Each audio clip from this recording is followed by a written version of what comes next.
to stop No. portraying this. You guys can see this, but the audience can't. So I'm going to show you this as a teaser for them. I don't know what it is. It doesn't need to I thought you said to stop, Matthew. It doesn't mean anything to anybody now, but I will tell you.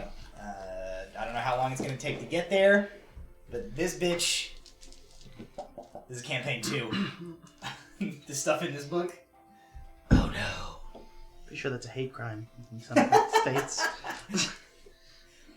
I know they found the flaw in my my dumb joke.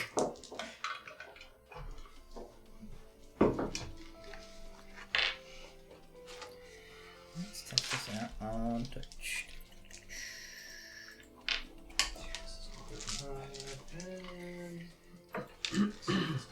Let all our fellow nerdatrons on Discord know that we live. Speaking of live, Plants are alive. I don't understand how You're alive. people are parents on purpose. Okay. Go on. I went with my mom and my sister and my nephews to Mechanical Wait, Drive Pizza. Do you not understand the desire to do it or the actual function of how it happens? Oh god. Two very different conversations. You see, Ladies and gentlemen, welcome to Tabletop Legends, where for some reason we have to give Jason the talk. You see, when 30-year-old man somehow got through life up to this point. When a human and an orc love each other very much, they make a half work. and that's how we got Brawl. Everybody was so tired at the child casino. The child Is casino? it Chuck E. Cheese? I didn't want to say it on stream, but yes, it is Chuck E. Cheese. Got it. They want to be sued by... Did you know that you can order delivery Chuck E. Cheese pizza? Yeah, it's Helios. You can just go to the store. One of my I friends don't know why anyone would ever is want that. is a teacher who works at a school that won't be named. But she has a student who was telling her that she... It's Hogwarts, isn't it? Yeah, works at Hogwarts. The student is quitting their job at Chuck E. Cheese because they keep making him be Chucky because he's the best dancer. And this is the third job he's quit because he's too good at dancing as a mascot. I feel like That's his fault. Yeah. At a certain point, you Just be bad. You just keep that to yourself. So what I'm hearing is this is the future Gritty. Or, there are jobs that pay way Who- better than Gritty- working on say, yeah. cheese Breaking for news, being good at Gritty dancing as a exonerated of mascot. punching a kid. Yes. So. However, when your friend becomes Gritty, or when this person who has quit yet another mascot job becomes Gritty, When they will indeed. When they ascend. Yes, they will indeed be guilty of that crime because they will just freaking lose it. To be fair, Philadelphia's pretty solid on its mascot dancing. There are other states that could use improvement that really need to step up their game. Like the Milwaukee Brewers, whose mascot is just a bunch of dudes who vaguely look like hot dogs. Yeah. That's sad. Well, it's better than the Yankees who don't have a mascot because they hate fun. That's true. I prefer the Seattle Seahawks, whose bird actually lands on random people in the crowd. I just imagine a guy jumping off of a shelf in a full mascot suit. Terrifying. Yes. They had Scroll! I like that the Washington Nationals, their mascots are just a bunch of mascot versions of presidents, and at every game, the presidents do a foot race, and in all the years that they've been doing it, Teddy Roosevelt never wins. Poor Teddy He Roosevelt. never wins. Sometimes he gets real close, and then somebody trips him. Teddy Roosevelt never wins. Hello in the audience. We have some people watching our countdown. I put in Discord. I said, "We're live, everyone," and for some reason, we're having to explain the birds and the bees to Jason. Which, speaking of, that story didn't go anywhere. We got real sidetracked. Probably better. You don't know what people are parents on purpose, and Everybody, Chuck E. Cheese is a sweatshop or something. I wasn't really paying attention. If you go to Chuck E. Cheese with Child casino. borrowed Child children, casino. With borrowed Ed, children. are you incriminating yourself here? no, it's fine. I was given permission to go out with the kids. It's okay. Anyway, everybody is tired all the time. V. Brown in chat just said Charles Entertainment Cheese. I believe it actually is. I believe the E stands for I believe entertainment. that's Wait. I think We that's forgot true. the Esquire. How can we forget the Esquire? No, I Charles believe the E Entertainment actually Esquire. does stand for I I love believe it. that is factually Yeah, accurate. I'm gonna look it up real quick, but I'm pretty sure it's. Yeah. So continue. In the swarm of chaotic mess that is a bunch of unattended 3-year-olds, like there's just sad, apologetic, or otherwise disinterested adults that are just trying to like not let their kids cause chaos, which is I think you're confusing sad with exhausted. Yes. it's both. It was clearly Story of both. my life, am I right, Yeah, guys? he is Chucky Charles Entertainment Cheese. All right. Esquire. Very important question. Did you go in the ball pit? They don't have a ball pit. Jason. They had Thank God. no. Look, Let's not talk about kids' ball pits. they have the It's full not- mechanical rat ensemble up on stage, so they didn't have mascots. So it's just like the horrifying But they robots don't up have a on ball stage. pit? They don't have a ball How do you- pit. That's an No, it- insurance hazard in Not the to 21st mention- century.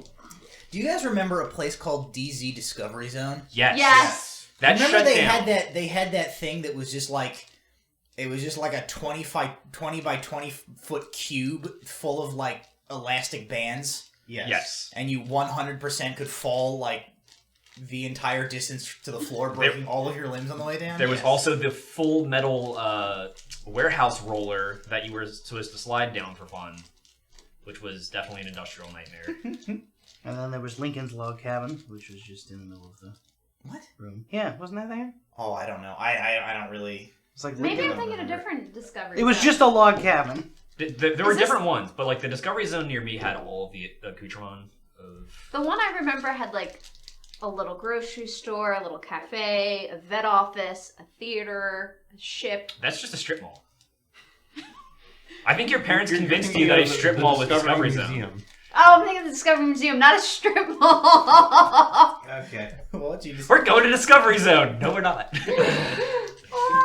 Your parents. Discovering the zone of disappointment. This is a vet office. How is this Tonight fun? on Tabletop Legends, Becca realizes her parents lied to her all Childhood these was years. a lie. So what was the pirate ship? It was a shopping cart.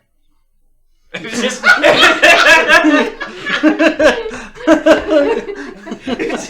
just, just a regular shopping cart. Don't you want to go on the pirate ship, Becca? Like rickety, like the one wheel that's doing this. Here it is. She thought it was a pirate because it was a very unkempt homeless man. Yeah, pushing a cart. Uh, I mean, he did have a peg leg, so Yeah. that's all right. We've gone. The count that ended like 5 minutes ago. We've been. the 90s was a terrible time. We don't need to go back. It's fine. Also, the greatest time.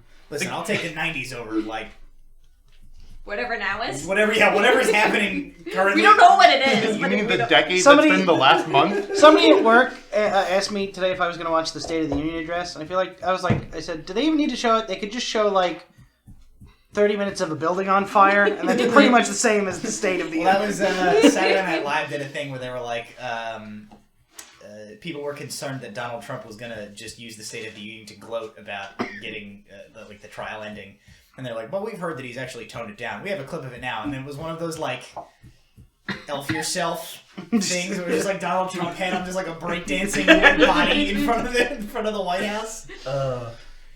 Or maybe it might have been the Capitol building. I don't remember. Anyway, welcome to Tabletop Legends. It's Tuesday. Boy, it's been a real emotional roller coaster already, and we haven't even started playing Dungeons and Dragons yet. There's no ball pits, and I've apparently gone to a strip mall. There better be an NBC named Charles Entertainment. Charles Entertainment Cheese. That's gonna be a mini boss. I don't know. I don't know how I've never heard that, but that's delightful. That's just like how Captain Crunch's first name is Horatio. What? Yep. Captain Crunch's first name is Horatio. Is that why Murderbeard's middle name Is is Horatio? Horatio? In no Yeah, other game? yeah. Okay. Here I thought you were being It's literary. Captain you were Horatio going Crunch. with Horatio Hornblower, but Good God. And now you know. I almost feel like I shouldn't even bring up our sponsors because they're going to be real disappointed. Thank you to Marty Marvel by Studios Charles and the Entertainment Ape House, Cheese. as well as Little Dragon Corp for sponsoring this episode of Tabletop Legends. You can type ! Little Dragon at any time in the chat. Proceed to race to do it. To get a link to Little Dragon Corp, there it is. Blitz got it tonight. Oh, and you can also type ! Schedule to find a schedule. That's a thing I didn't know you could do. I think he's trying to change the channel. That's what he's really trying to do right now. Alexa, turn this shit off. He's got the power to the Be house. real careful in this room. You're just giving random like Amazon commands. Somebody at home is not pissed off. We will hear a little bit more from our sponsors later in the episode during our mid-roll break, but let us jump into it.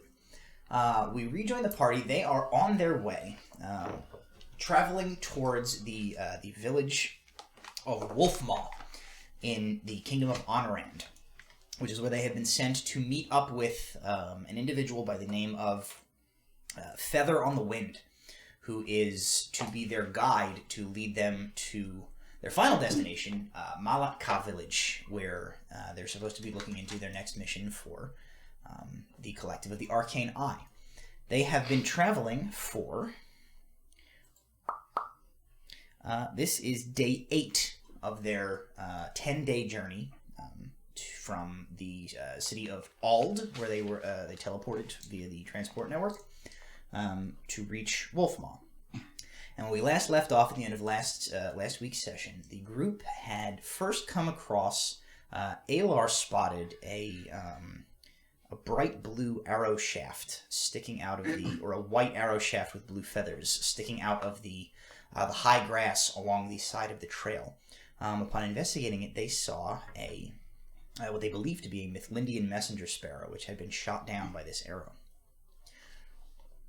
A little further down the road, about 100 feet down further down the trail, Brahm took note of some carrion birds that were kind of clustered around an area just off the side of the trail in the tall grass. And as they got a little closer, somebody's been standing up my corpses. Knock those guys over again. Dead. Those are dead bodies. Dead. You sure they're not zombies? We're gonna find Roll out. for initiative.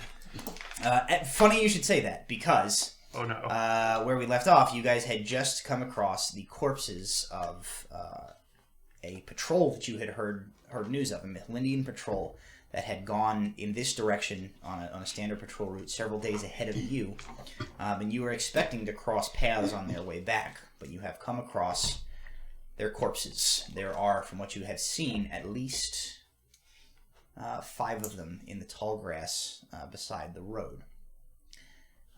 And Plus the sparrow.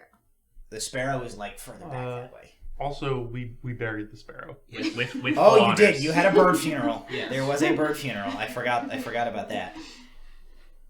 So no bird curses for us.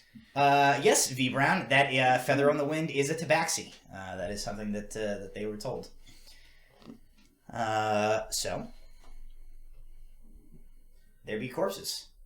I will hop off of the cart and cautiously approach, All right. What's everybody else doing as we're doing rolling this? a perception check. And let's see what the hell I rolled. I will look out over the opposite side of the road and see if there's anything else that I can see. Okay. You can make a perception check as well.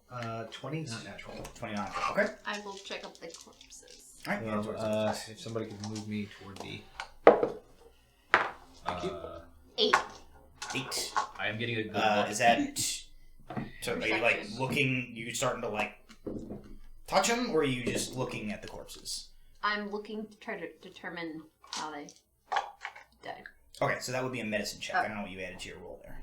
I'm Go ahead and staring move yourself over towards one of them. directly into the sun 5. in the opposite direction of the corpse. Great. Okay.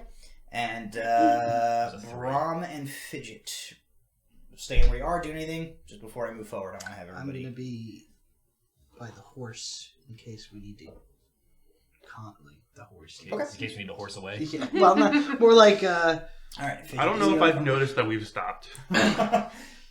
Fidget is in the cart. Okay, so here is what happens. You guys move your way into the tall grass over here towards these corpses. Walter, you kind of begin scanning out over the grasslands on the opposite side here, while Brahm and Fidget wait by the cart. You approach the first couple of bodies, and it is immediately evident that the group of soldiers here are dead, and have been for some time. The birds have got at them. They're pretty picked apart.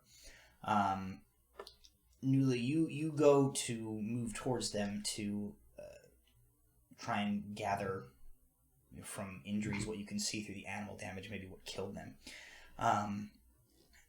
But you are interrupted as you guys approach over sort of the sound of your own feet sort of rustling through the grass. You are taken a little bit off guard as from some other patches in this tall grass, a bunch of movement begins to occur.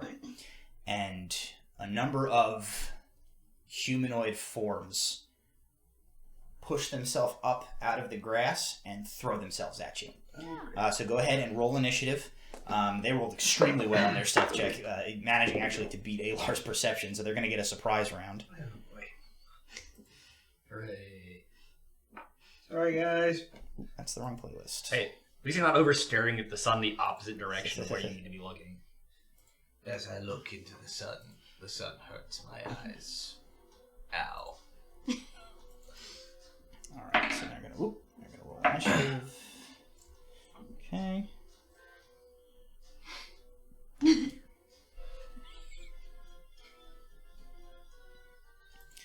Alrighty, and much better.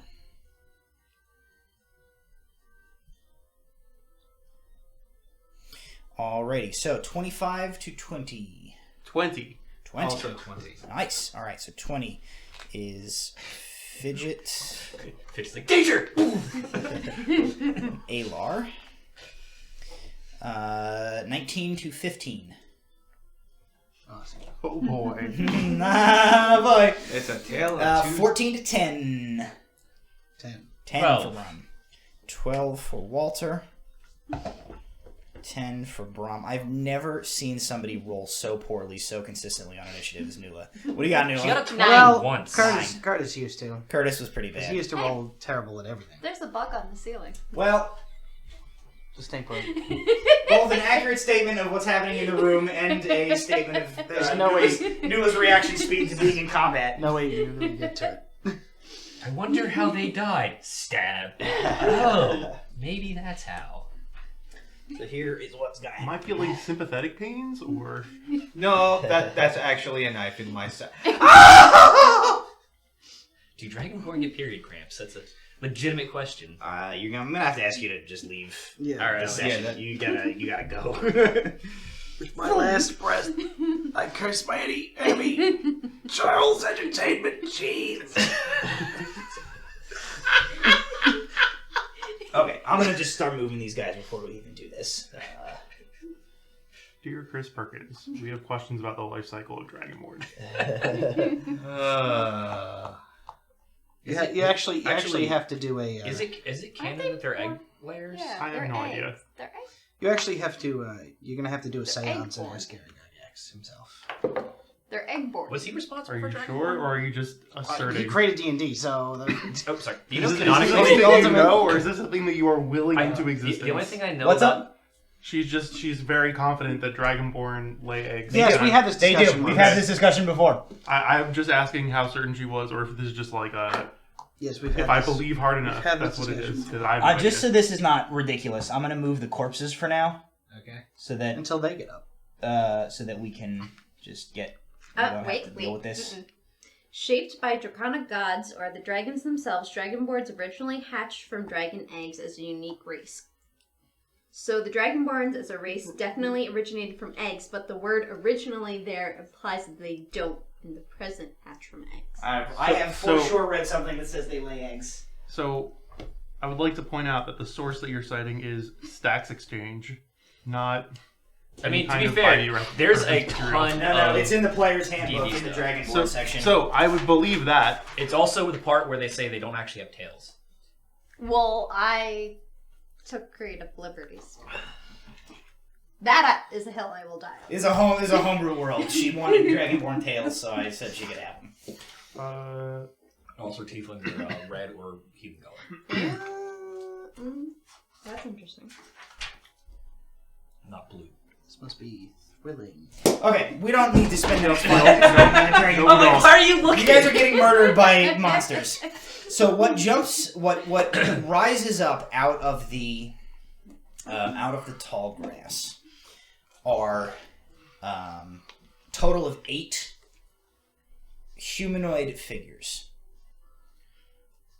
They are mostly unclothed, Awesome. wearing basically like scraps of clothing. No armor. They don't appear to be carrying any types of weapons. Their skin is this mottled sort of gray. They have hands which have been deformed and mutated so that each finger is long and twisted and ends in this vicious-looking claw. Their mouths are...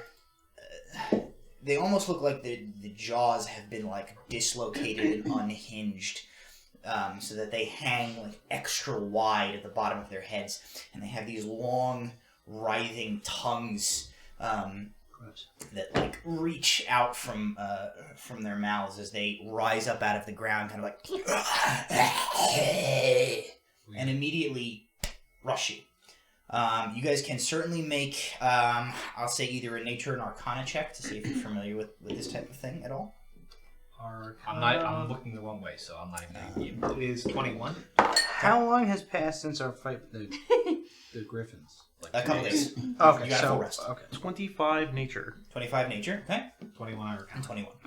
Okay. 7 nature. All right. You don't have to roll anything. You're going to get the information in a second anyway. Well, I rolled a 9, so it probably didn't matter anyway. Mark is a 10, so I don't know what your modifiers are for that stuff. Probably nothing. I got a 10. Okay. So Nula doesn't know what they Oh, yeah, are. it was. I also rolled a 10. You are fairly certain that these are, at least most of them are ghouls. 3 of the 8 of them, as they all rush up, 3 of the 8 of them don't necessarily immediately jump up and bolt at you. You see 3 of them kind of like stand up and survey quickly. A little bit of intelligence almost in their expressions, more than the other 5, which just seem to be what you would know of ghouls, which are creatures that tend to be drawn to battlefields a lot of times. They'll kind of lurk around. They'll eat corpses if that's available, but their preferred food is live meat. So where they had just been laying like motionless in this grass, kind of dormant, as there was no prey nearby. As you guys approach and they seem to become aware of you, they jump up and they rush at you across the distance here. So they're going to take a surprise round, and I believe 3 of them are going to attack Nula, and 2 are going to attack Alar here. Okay. Let's see. Good thing I took some healing. Yeah. I need to. Now they're all jumping. Meanwhile, trying to I'm figure out poking the which ones. bodies. I don't know how they died. So, just for your guys' reference and help me keep track if I get jumbled in it, this one, and this one are the ones that look a little smarter than the others. So, Well, 2 of them are the same mini, so that's helpful. yes, 2 of them are the same mini. Alrighty, so let's start with Nula. So you're going to take a claw attack from this first creature. I assume a 13 does not hit you, right? No. Okay, so it swings this clawed hand at you, and it like slides across your armor, making this sort of like noise as the claws rake across the metal. That's more damage than anything else. The other one is going to also make a claw attack against you. It's a 19 hit you. 19 does hit you. Okay, so the other one will hit you. The other one is going to deal... I almost fell out of my goddamn chair. Don't die. That's that's a black on black. There's a cool peachy dice. Cool peach. Why do you have caltrips? Here's a blue one. He deals 6 slashing damage to you, and I need you to make a Constitution saving throw. Oh boy. That's 6 damage and 15. 15. Okay. So as this thing's claws find the weak points in your armor, and you feel a couple of them like pierce in between two of the joints and bite into your flesh,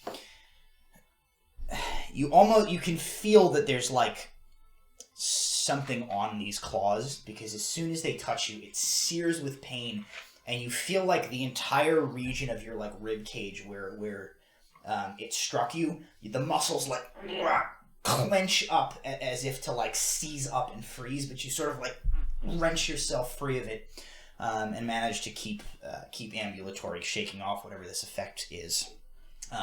So Alar, essentially the same thing is about to happen to you. Okay. So first one, Got it.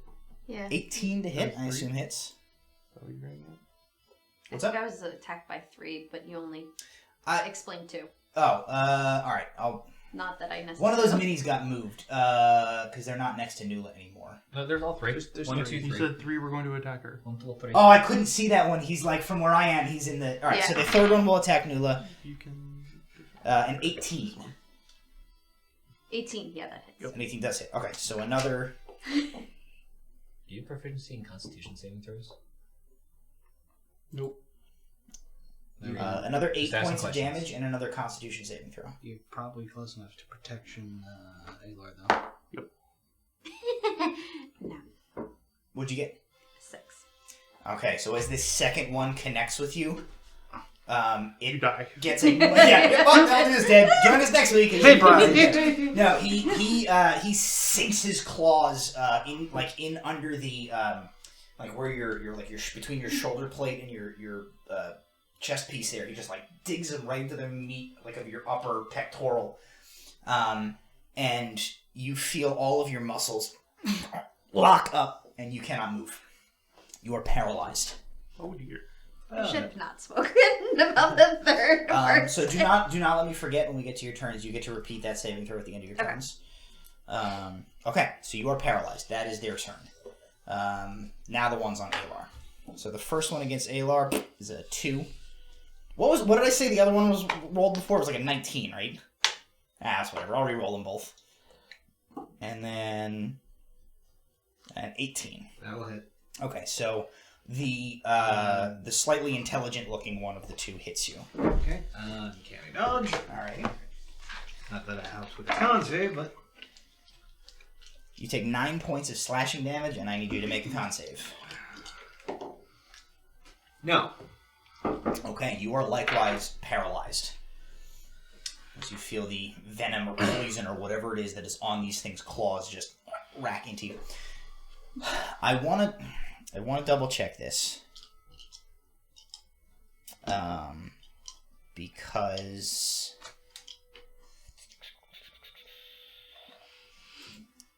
It was nice knowing you. So what's your backup character's name? I think Zula. you don't count. Elves are immune to this, but I don't think as a half-elf you gain that. Let's see. Advantage against being charmed. Magic can't put you to sleep. No. So Specifically, ghouls their paralyzed effect does not work on elves. oh, okay. But I don't think as a half. Only half of you is paralyzed. Yeah. Yeah. All Oh, right. the bug is on the table. So that is all of their turns. The bug joins the fight. Yeah. Roll Roll for initiative, stink bug. So that ends the surprise round and brings us to the The second stink round. bug gets an 18. So,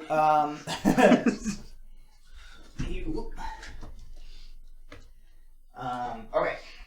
So what happens at this point, now that Walter and Nula have been paralyzed?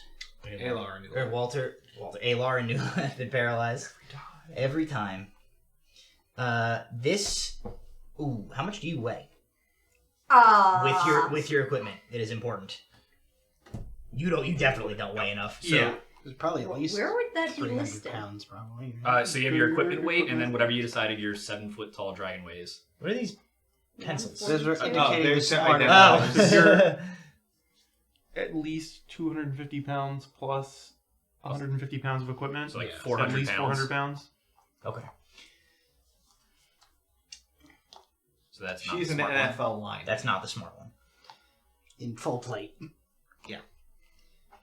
So it can move you 5 feet. That's all it can manage to do. Short So two of the ghouls, once Nula and Alar have been paralyzed, the ghouls just grab them and start hauling them away into the grass.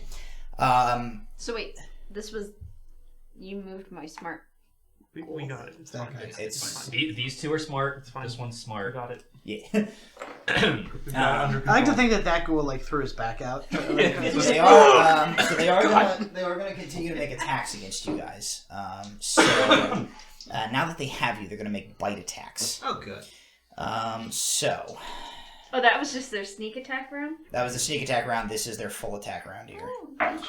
So against Nula, the lowest, or the higher dice with advantage, 20, so that will hit. So you take another Princess Wave away. 8 piercing damage as this one just begins to drag you off, and as it does, it like finds purchase in between like the collar of your armor and your neck, and just plunges these razor sharp teeth right into like the hunk of meat at your where you're like above your shoulder here, and just tears a piece away. It doesn't feel great. It feels very bad. Actually, I suck. Both of you need to repeat those saving throws, as you technically had a turn before this came out. No. Okay. 21. So you succeed and are not paralyzed. So you move yourself 5 feet back closer to where you were, along with the ghast, or the ghoul, as it was not able to pull you. It was going to hit you either way because the other dice was only one lower. So you still take that damage. You don't have to make a con save, as it didn't use its claws, because I suck, but that's fine. It's better for you. Aren't I about to be attacked by 2 others? Yep. And Alar, it's an 18 against you, so you'll take 7 points of piercing damage. Okay. As it basically does to you what I just described that it did to Nula, is it just like it starts dragging you away and just like chomping into you. Internal screaming. The other, alright, so move this one at Brahm. Move that one the rest of the way to Nula. And then move these two as close, actually they'll dash, move them at Walter. So Nula, you are going to get attacked 3 more times here. But not an advantage because you're not paralyzed anymore, which is good for you. So you're going to get attacked by one big guy, so I'll roll him first with his claws. He rolls a 6, so he's going to miss. And then the two little guys will roll a 6 and a 10 and a 14. So you basically like shake off this paralysis as this one of these ghouls tries to like start dragging you away. Just in time to like bring your shield up interposed between 2 sets of claws from these two as like lash at you, and then you just punch aside the third one there as it swings. As at this point you haven't even had time to draw your sword because you guys just got set upon. I have a hammer. Hammer, sorry. So Brahm, you're gonna take an attack here, which is a 10, so that will not hit. So that one comes at you, and you manage to just like kind of you back into Henrietta as this thing comes at you. That is their turn. As those ones had a dash to get up to Walter, which is going to bring us to Fidget and Alar for your guys' first round here. Well, that's good. Although I can do nothing other than make my save. But I did make the save. You did make the save. Good. Yep. So you are no longer paralyzed. So this thing is in the process of like wrestling you to the ground so that it can just like climb on top of you and start feasting on you. And you suddenly manage to like free your limbs and start like batting it away. Now I am screaming externally. Alrighty. Fidget, what do you got? I would like to lightning bolt these 3 friends. Nice. Alright, dex saves, right? Yep. Alright. DC 14. So the one closest to you rolls a 10, and I think his dex is a 2. Yes, so he fails. Next one in line rolls a 2, so he fails. Yeah. And the next one in line does... So the big guy, the smart-looking guy, makes the save. The other two What fail. if I give him a 4? Ooh, then he fails. Yeah. What if he didn't? So, as you lightning bolt, how is your portent come into effect here? What are you doing to influence the events here such that this hits him when it maybe wouldn't have a second ago? I don't think I'm influencing. I just know. Like I know that he's gonna be like leaning towards Nula and trying to like duck back. See, the lightning begins That's to his arc shield. from your hand, and you sort of like you recall just this inkling of a premonition that you've had, and you just make sure that lightning hits. So go ahead and roll that damage. 30 points of lightning damage. Nice. Okay. So.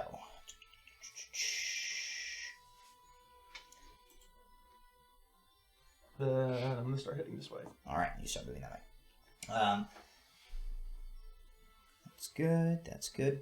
All right, so the 2 smaller dudes there, the lightning just like burns through their torsos, and as it fades, you guys all kind of have everybody's seeing like one big blue spot in your vision right now. But as it fades away, you see these 2 ghouls with like huge cavities just like blasted through their chests as they just like fall to the ground dead. Yes, they are both dead. Good. Now I don't have to take an attack of opportunity for this guy trying to do. Alrighty, Walter, what do you got? Alright, I'm gonna be like, hey guys, there's nothing on this side, and turn around right into the face of these things. It's like, oh shit, creepy green light, centered on there. Creepy green light. Sickening radiance, centered on here, 30-foot radius. Hit those 3. It's gonna hit everybody. It's 30-foot radius. Oh, Including me. Yeah. So everybody. it's gonna hit like everybody. 5, it shouldn't hit. 15. It won't hit 20, Brom or the 25. horse or me. It doesn't quite get to Brom. You're right. So it'll hit. But yes, it'll As if hit. Nula wasn't having a bad So everybody gets to make a DC 14 con save. All right, con saves. The light spreads in a 30-foot radius centered on a sphere, centered on the point I choose in range. Mm-hmm. Yeah. And anybody that fails the DC 14 Constitution save, Just roll high. just roll high. What's the effect? I need to know. 40-10 radiant damage, 1 level of exhaustion, and cannot hide because they have a dim greenish light for a 5-foot radius. Okie dokie. Alrighty, so let me roll. So you have 2 big guys on you. Let me roll. Hey, how's that 3 14? big guys first. All 3 big guys save. Oh, boo. The little guys. If you succeed One of them saves, only one of them killing fails. Nula. I swear to God. One of So, them. so this guy failed.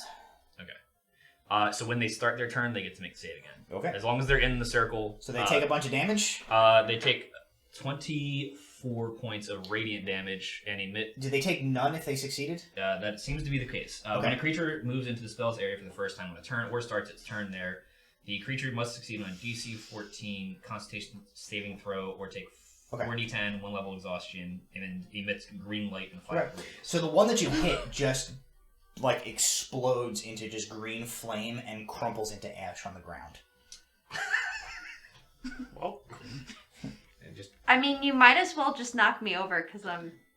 Did you down. fail? Did you took 20 something damage? 24. Oh, you down. I'm down. Well, you successfully now drops. I'm -4. You successfully There are managed not negative Alright. numbers. only Down. killing Nula.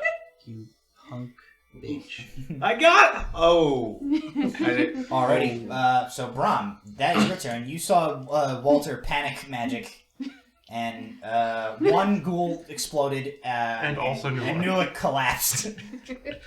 She's also glowing green for no.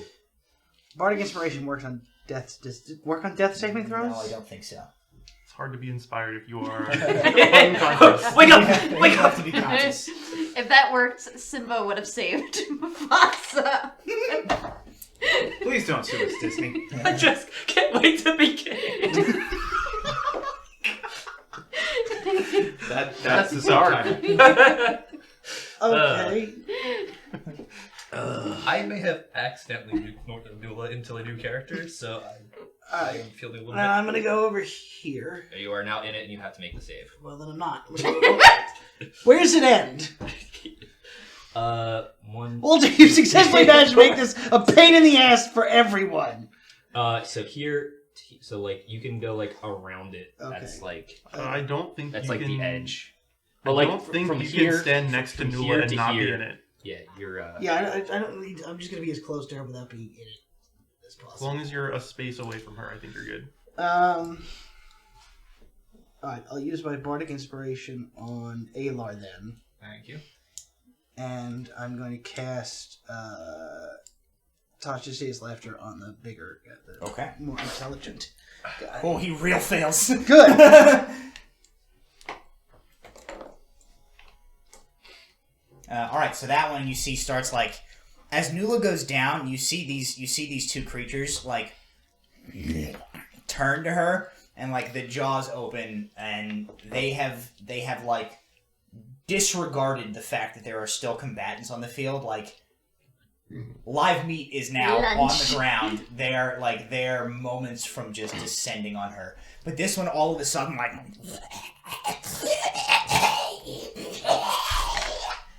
it doesn't really seem like laughing so much as it does like choking. But the desired effect occurs as it just falls to the ground and is like flailing its arms and legs back and forth wildly. That's this one. That's that one, yes. So Anything else for hopefully your turn? No. Okay. It's not a dex save. It won't force him to fail the save, but if it gives him disadvantage on saves, it might. It's a con save, so probably not. Nula. Mm-hmm. Go ahead and make me a death saving throw. What is that? So it's a success. 17. So it's a Okay. success. You Good. also technically have to make the con save. I mean, that's up to you if she's allowed to make the con I save. think Does she it do automatically damage every fails. turn? Yeah, anything Yeah, that starts I think- its turn and yeah. So does that equal? You're gonna die. So Here's- wait, what is the con? So because we're in like, Being in the light. You haven't left it. I think she automatically fails. I but thought for sure you had way more health. as far as I She know, took like 6 attacks. Yeah. in 5th edition, I think she just takes two failed saving throws instead of like That's taking. no, for one. crits. It's That's for one. crits. So a crit is 2, just damage is 1. Okay, then so you. But so how you, much damage would I have You take a taken? success. It doesn't matter. You take a success and And a you failure. and And a you take a failure. So I And am if I'm something sorry. attacks you, you will be dead. Do you want to turn that off? Yeah. Something Pow. crits her, she will die. No, it's an auto crit. Oh, it is an auto crit. You're right. Alrighty. Well, it is its turn. So we're gonna resolve that last because I'm gonna have this one attack Alar again first. And 13 Miss. misses. Okay, so this one swings its claws at you and misses. You know what? Actually, let's resolve that first because it starts its turn, right? So if all the ghouls are acting on the same turn, Let me do that first. Let me resolve that first, because there's a chance that guy gets blown away right now. So we'll roll him first. What's the save? 14 con. He rolled a 13 and he has a +0. He fails. How much damage does he take? Does that guy who is it? fail? The little guy that's about to kill Nula. So I just rolled for everybody for this Okay, turn. I'll roll the other two right now. The it's- other two both make it. 30 Just- points of radiant damage as this just bursts. He explodes. He's obliterated.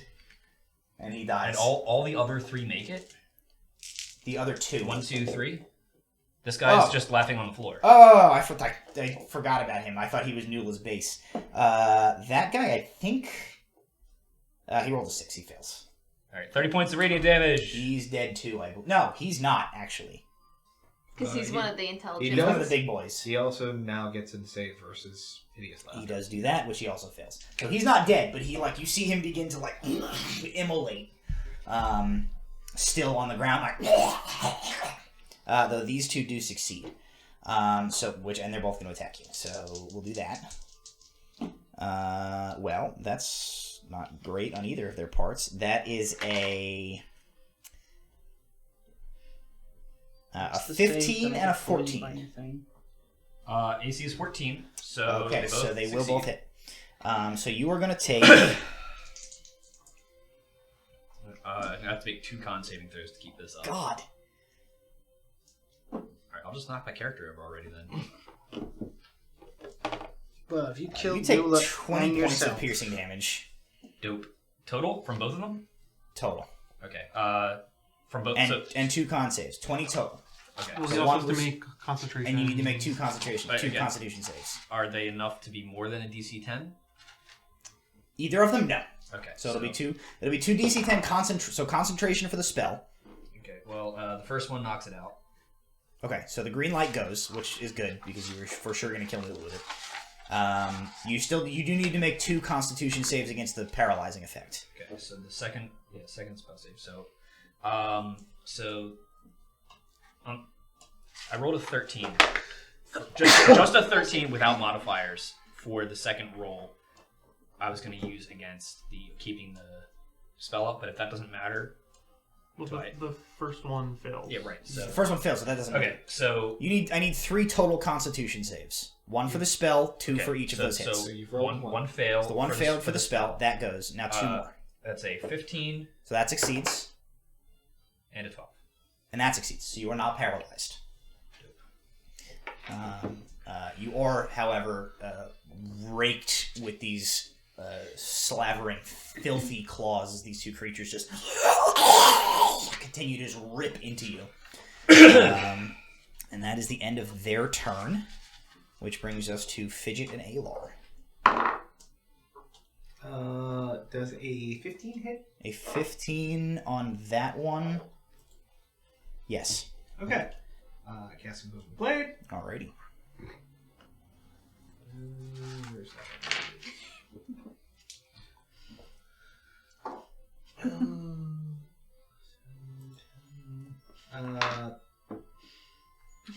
10 points piercing damage, 3 points of thunder damage, and I'm going to use my bonus action to disengage. Put me between it and Nula, so back me up there.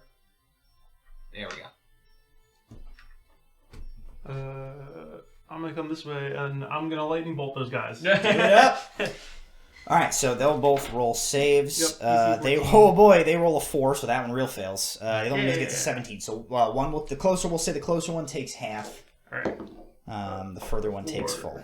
5, 7, 8, 11, 15, 18, 22, 26. 26, and Freaking laser beam shot out of his forehead. Pew pew pew! alright.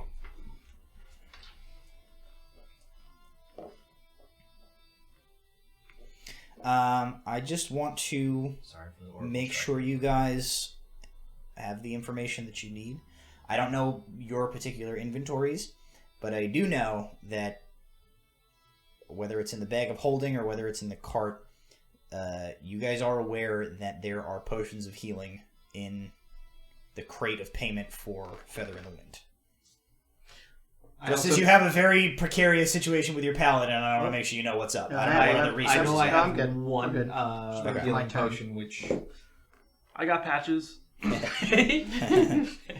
Mastiff. Alrighty. So that was Fidget and Alar. So neither of those guys drop. They do get like... and that brings us to I'm helping. Walter. So you just saw the skeletons of two of these ghouls, ghasts. No. I'm gonna launch it. I'm gonna flick it away. But I really don't want to do that. So we're going to. I just didn't want you to accidentally. That's coming right at you. Yep. It's coming. It's coming right for us! We're gonna open up with a bonus action healing word against Nula.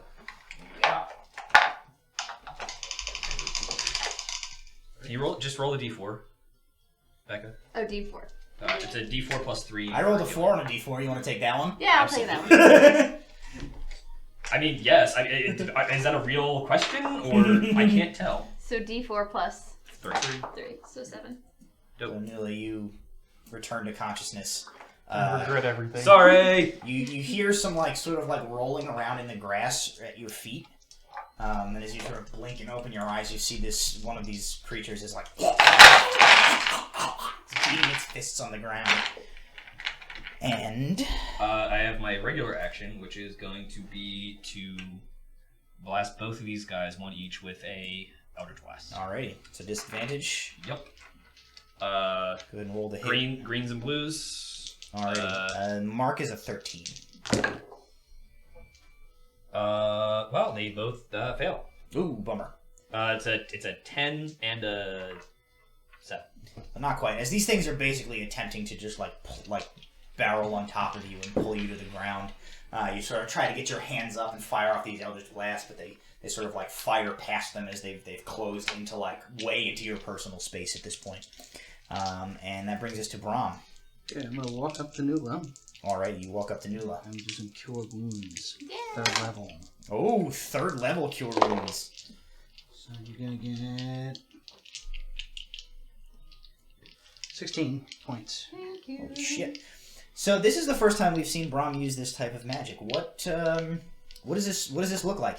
How do you manifest this spell? You're spitting your hand wiping the dirt off. That's a good question. So I guess I walk up to Nula and I take her by the face and I go, "Don't you die! Don't you die on me!" And then my hands kind of glow a little bit, and then she feels better a little bit. Alright. I can't Feels let him down. So Brahm, you kind of you see Brahm looms over you and grabs your face, and he begins speaking, and there's a little extra something in his voice. It's almost like this deeper resonance carried on the sound waves of his voice as it comes out, and you just feel it hit you like a physical presence, and some of your wounds close. You feel pretty good. And it is your turn. Alright, I will stand up. Alright. You climb to your feet. That guy's still alive, right? He's still alive. Raw. Just laughing. He having the time actually of his life. I don't think I repeated his save. He failed anyway. I didn't repeat his save when he got lightning bolted. Owes it all to you. Then I will... Do I have to disengage to step back or not? No, No, because he's incapacitated. Okay. Then I Just will... curb stomp that guy. It's raffle stomp him. You have advantage to hit him if you want to attack him. Oh, Curb stomp him. then I will curb stop him. The paladin. You were a paladin. The paladin technique of curb stomp. That's a little bit of They're the. That's the undead. She can effect do of whatever Brahm's she wants. magic. Is for the next 20 minutes, you're a little kind of more like Brahm. No, these are undead. She can do whatever she wants. Oh, yeah, 22 to hit. Oh yeah. She can take out a whole lot of righteous fury on these guys. What? They're dead boys. Guilt free. It's cheat day. Let's just say though, That was max damage, so... I did heal 16 points, but 12 that damage. was You get another nowhere attack. near. Oh, I got another attack. Ooh. Yeah, you have 2 attacks. That was nowhere near what I could have done because it was 3d8s plus 6. So 19 to hit. oh great. That hits. Mark is 13 for these guys. 10. Another 10. A total of 22 damage. All right. Not using your smite slot. He will make his save twice from getting hit twice. No, What's the spell save for hideous laughter? That are very good against undead. 14. That's a wisdom. Yeah, I believe so. Yeah, their wisdom is Newell poop. doesn't believe in magic. They got poop wisdom.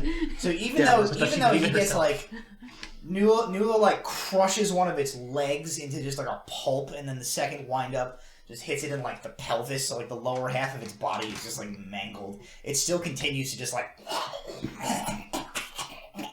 is not paying attention as this magic is still gonna die affecting it. laughing. That is Brom's turn. That's Newell's turn, rather. It is their turn. Okay. These two are going to attack Walter. Good night, sweet prince. That's a 3. Nope. And a 20. A nat 20? A Like nat a crit? 20. That's a crit. But what if it was a 2? What if it was a 2? What if it was a 2? Walter, your life flashes before your eyes as these claws come to your neck. And, like, you can see they're about to just, like, into you. Gets hit in the side of the head by like a little ball of just like a pebble or something, just, like, kind of just, like... It's a little ball of like fabric scraps. Does it hit Walter? No, or it is hits the it guy hits in the back the of the head. gas. Okay. So, these claws are, like, inches from your head and just, like a yarn ball, just, like... And it doesn't do much more than, like... just this, but all that is enough that it just whistles past your neck. And it pulls back, and for a moment you see, like... It's confused, you're confused, Henrietta's like... Henrietta's confused. Walter's life flashes before You have no doubt that you before his almost just eyes. died. His life flashes before his eyes, but he's like, ah! I don't remember her. Ah! That one is going to run at... Booming blade goes Brom. off. Booming blade does go off. That one runs at Brom. Real cool that just exploded in the booming blade. what's That's that? right here. This number is 3. 5 What if it points wasn't? total. Okay. So it, paying absolutely no heed to the booming blade, just like rushes forward, and this big gout of like flesh and ichor like blows out of its side. Ew.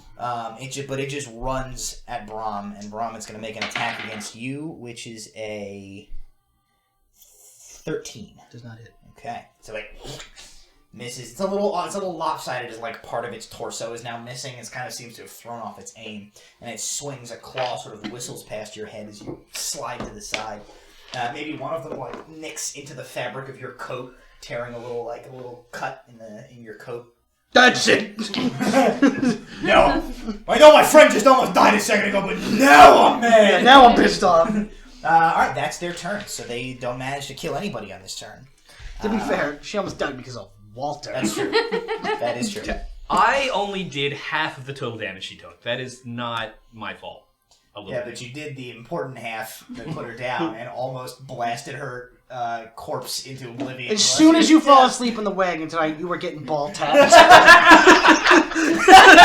I like to think the fight is still going on. It's like, this is being yelled. You know what you did! Oh, Noola's goodness. like, what's called, David? It's Fidget and Aylar's turn.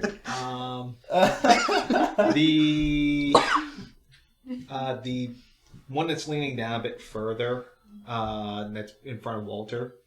In front of The shorter one? Yes, the shorter The one. hunched guy, yeah. Wisdom saving throw. Wisdom saving throw. He rolls a 3. Okay. What kind of effect is this? This Oh, is it's Toll the just Dead. Toll the Dead. Okay, cool. To be He fair, is damaged, so he'll take the 12. He takes 17 points of damage. Oh, Because Alright. I forgot that scales with level. Until now. Alrighty. So you guys all just hear this like goes off, and the gas closer to the group of you next to Walter there goes like flashes its head around. And my bonus action, I'm going to dash and get me behind that one. Yeah. Alright. Cool. And Did you ever I... use the Bardic Inspiration? no, I didn't. It's a D8 regular use. Your Does it discretion. add to damage? No, No. Okay, in that case. Everything else but only if you're a Valor Bard. Okay, well, I might need that because it's probably going to turn around and try and eat me, which is good because it means one less trying to eat Walter. I mean, that was Fidget? We're gonna Ray of Frost that guy. Okie dokie. Go to sleep. That is a 22. That definitely hits. Go ahead and roll damage. 5 points of cold damage. So close. This ray of frost streaks across the distance, slams into the upper back of this gas as it's still faced towards Walter there. Kind of like, and one of the arms ices over, but it is still on its feet. And that brings us to Walter. All right, I'm gonna do a little Mario jump and go hop and teleport over here with Misty Step. Boing! And then he disappears. And I'm gonna Eldritch Blast those two again. All right, roll the hit. I got you. Minimum 16. Both hit. Dope. And these two ghasts lash forward, and their claws suddenly just converge on a cloud of smoke that clears. So we're gonna say 5 and 10. Okay. The one that's been taking all the knocks for Let me everybody tell else is you gonna get 5 how points. well that just worked out for you, because they're both dead. Hop! Bacha! So these two ghasts lean forward, and they have just a moment of confusion as their claws pass through nothing as Walter is gone, and then these two Eldritch Blasts slam both of them in the back, and they both just their chests burst open and they fall to the ground dead. Also, I'm gonna Walter rematerializes in midair doing the two guns. And I'm gonna use my movement to go 5, 10, 15, 20, 25, 30. Alrighty. Action economy. Alright, Brahm, you're Maybe up. I will yell action economy as I'm doing it. I'm gonna take a swing at that guy. Okay, roll the hit. In my face.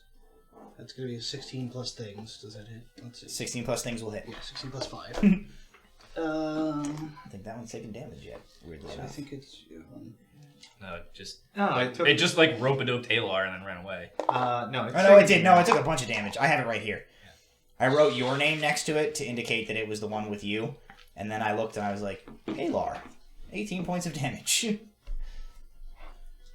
So go ahead and roll your damage. Yeah. So the first, just the sword was 10.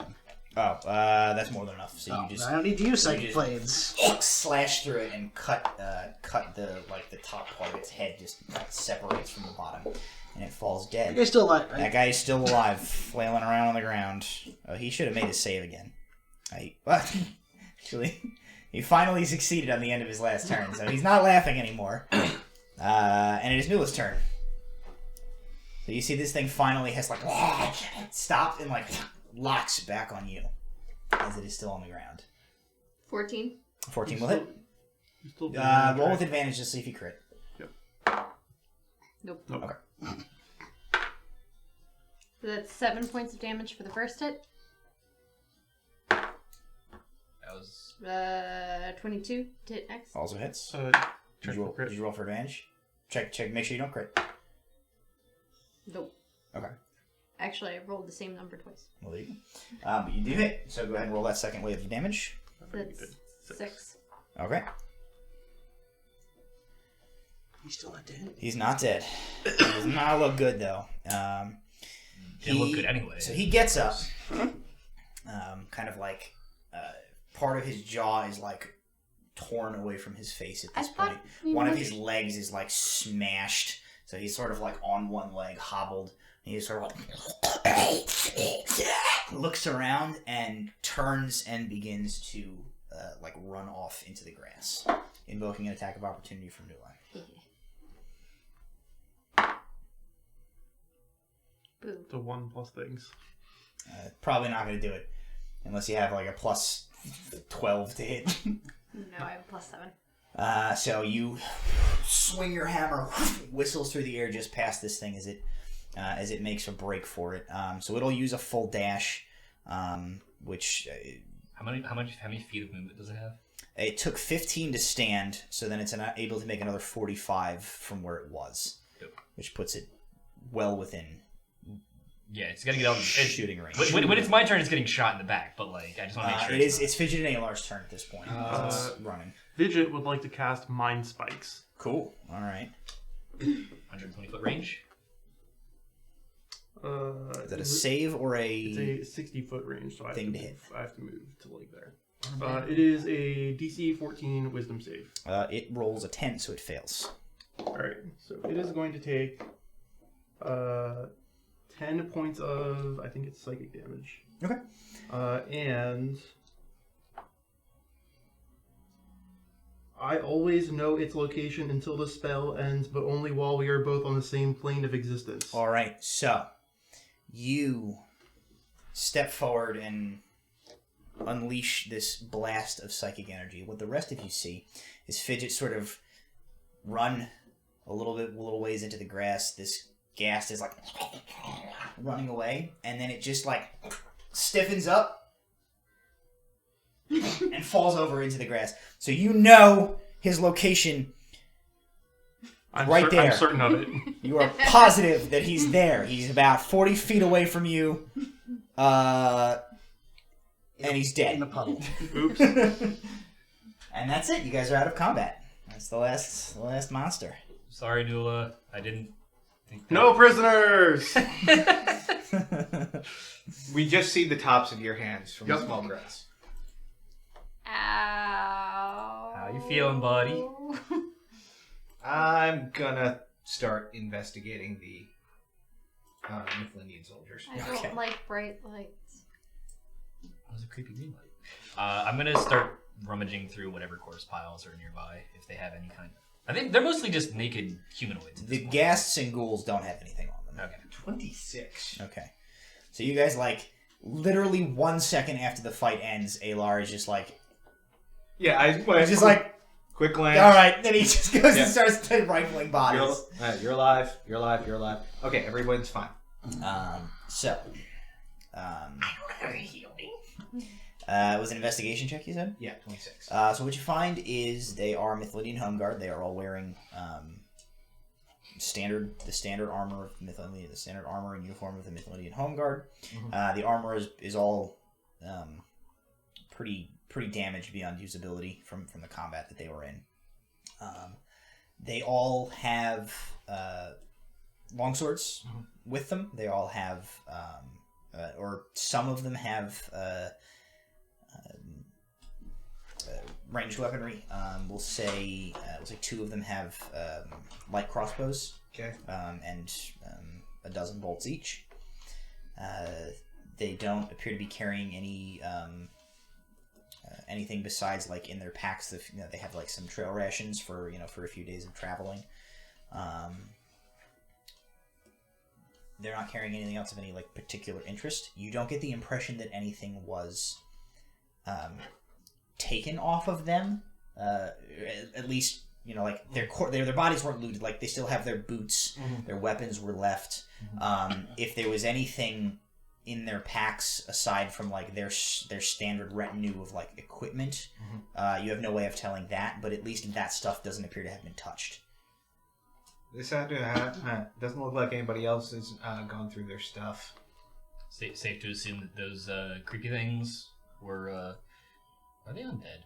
Yeah, they're... some of them were ghouls. I don't know what the other ones were. Side note. It doesn't matter. Never mind. I have a class feature that makes them ignore me. Unless there's... Oh. I forgot. Well, It's fine. Definitely didn't murder anyone by accident. Just gonna mulligan that whole thing. Wait, what? Everything's fine. I'm gonna see if there are any personal effects on other stuff, anything that might identify them. not that you can find. I will say, so you made an investigation rather than a medicine. Hers was pretty bad before, but I will say it does not take an expert amount of investigating in looking at like their armor and kind of looking through them. They definitely have sword and arrow wounds. Oh, okay. What's happening? Remember what I just said about me agreeing with you about what killed them? No, What do you mean, no? I didn't. wasn't the undead. Pulls out a shaft of an arrow. Is it also a white arrow? There is no arrows Oh. or anything left. There's just there's the holes Okay. where an arrow was ripped out of them after they were shot with it, and they have sword slashes. You are not able to find any evidence of arrows or any anything that's not their stuff. Yeah. No. That doesn't make sense though. Why wouldn't they take their weapons? I'm gonna go check the corpses of the zombies again and see, or whatever they were, and see if they have any kind of markings or anything that makes it sound like they were. Make an investigation. Yes. That's 20 plus many things, 26, I think. So you're pretty. You don't find anything that strikes you of any particular interest. And you would probably would be safe to assume ghouls and ghasts and things like this they're just among the types of things that wander the wild places of this world. If he doesn't think that they killed these guys, they don't appear to be they don't have a necromancer sigil carved into them anywhere. It seems like they probably just were close enough that the blood and battle that took place here lured them in, and then they were just hanging out in this area until you guys came along. Maybe they just left them for them to make it look like that was an attack. Or they just wandered by and smelled dead flesh. On a related note, you want to bury these guys so they don't have to have their bodies desecrated any further? Yeah. Possibly the ghouls in case they can get back up. I'm gonna let's see. Gonna gather their weapons, and if they had helmets, those as well. No helmets. Okay, then I'll gather the weapons. When we get back to Ald, we'll turn them in and inform them what happened to them. Or if they've got a sparrows at the village ahead, we'll send one back, and I'll leave the weapons with any kind of identifiable piece of each person that died, and then we can bury the rest. I didn't find anything. Yeah, they don't wear tags or anything Yeah. like that. They're just dudes. Yeah. So, but I imagine there's got to be somebody I can leave this stuff with and send a messenger sparrow back or something. Makes sense. All right. So you I'm can go ahead and gonna- mark five longswords, 2 short crossbows, and 20 crossbow bolts. If you're taking that off of them, There were 5 of the home guard, 5 home guard. so there's gonna be just off the side of the road, far enough to where it's not a nuisance. 5 nice pits, and then Okay. one big one for the pile of the undead. That one's gonna be a little bit deeper. Sure. All right. So it takes you. It does take a while to move all of that. To move all of that material. So you guys, between the searching and the looking and the taking of the stuff off of the dead guys and the burying, you guys probably kill about an hour in this area, getting all of your affairs in order here before everybody's buried and you've satisfactorily covered the area here. One thing I will say with your investigations, you guys didn't specifically mention it, but besides the dead guys here and the ghouls and ghasts, you don't see any Tracks? tracks to or from this area of who they encountered. So whoever did this, ghosts hit them and gone, as far as you can tell. There's no evidence of sparrows that they tried to send multiple ones. Are there? Just the one Just the one. that you found. They might have only been carrying one.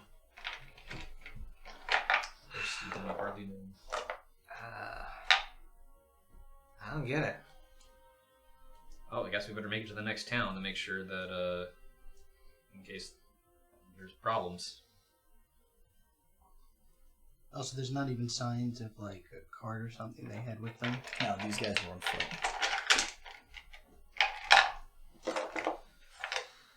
Alright, well, off we go. Alrighty. So after the day's adventures and the travel, you probably lose a little bit of You lose a little bit of ground on this day as this diversion took you a little while, and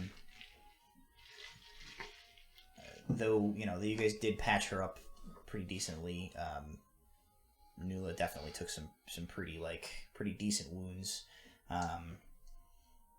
So you managed to make it maybe not quite as far as you had originally intended to by the end of day 8 here, but eventually you put a good chunk of miles between that and you before the sun has kind of gone down, and the time comes to make the decision to either kind of press on or to make camp for the night.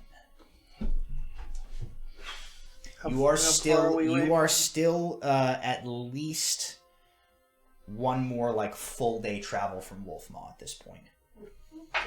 So you're not in a situation where you could travel through the night and get there by first light.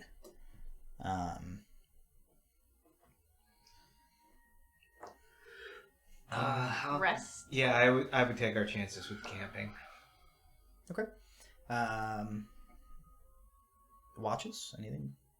I'll take the first daylight watch, while there's still the remains of daylight before it's too dark. Okay, so first watch, Walter. Second. Third. Walter. I'll take fourth. I feel like Billy should probably take the last watch. Get you some nice rest, take a break, take a breather. Can you see in the dark?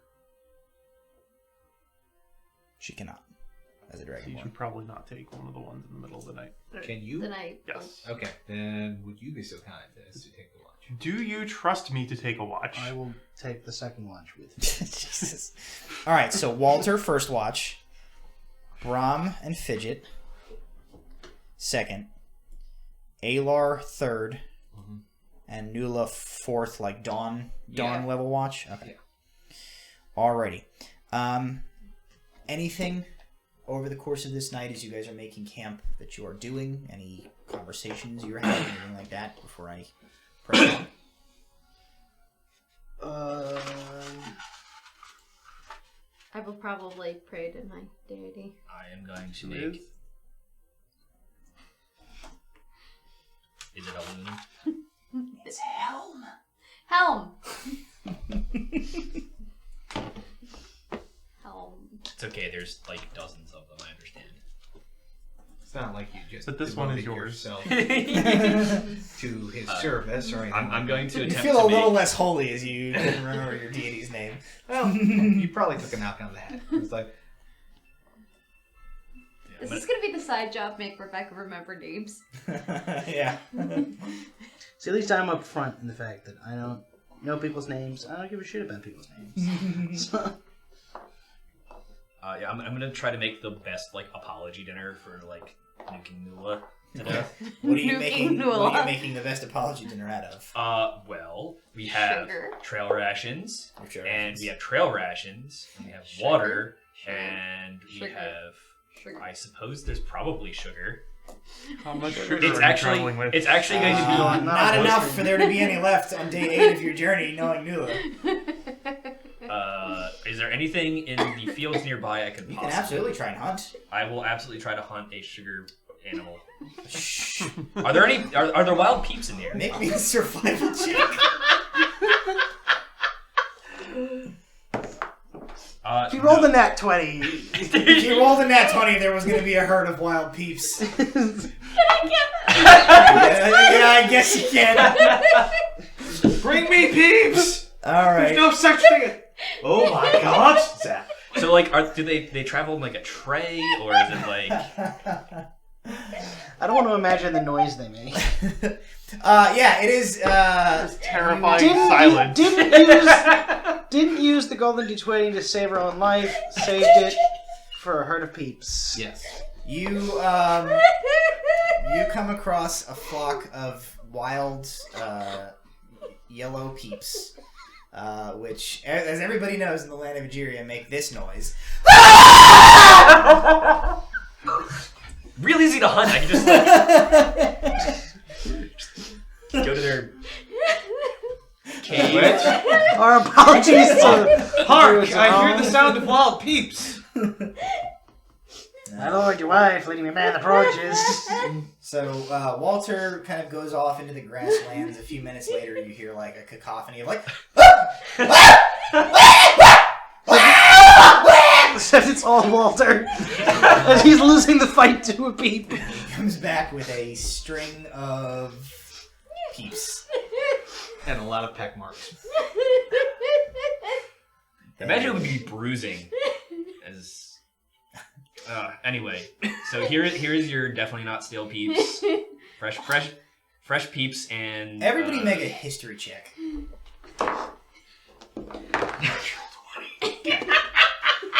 I got a 4. 18. Aylar, you know with the natural 20. Also you know- natural 20. Okay.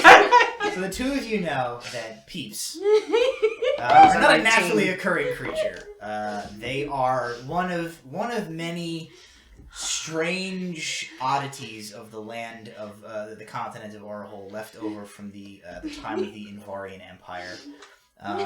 It is widely believed that in the times of much greater arcane knowledge, the Invarians had managed many experiments to combine magic with sustenance, and peeps are one such relic of this time that roam sort of the wild places. They are creatures primarily consisting of sugar that are created via essentially they reproduce sort of like amoebas. They like go through mitosis and split. Oh, so And they're related they to oozes. they gather like pollen and have been known to like they'll go after like beehives. They seek out any sources of naturally occurring sugars, and they manage to like absorb them into their forms in order to grow to full size and eventually replicate. They're fairly uncommon. They're pretty rare to come across them, so it's quite a coincidence that Walter managed to find them. They do have full skeletons.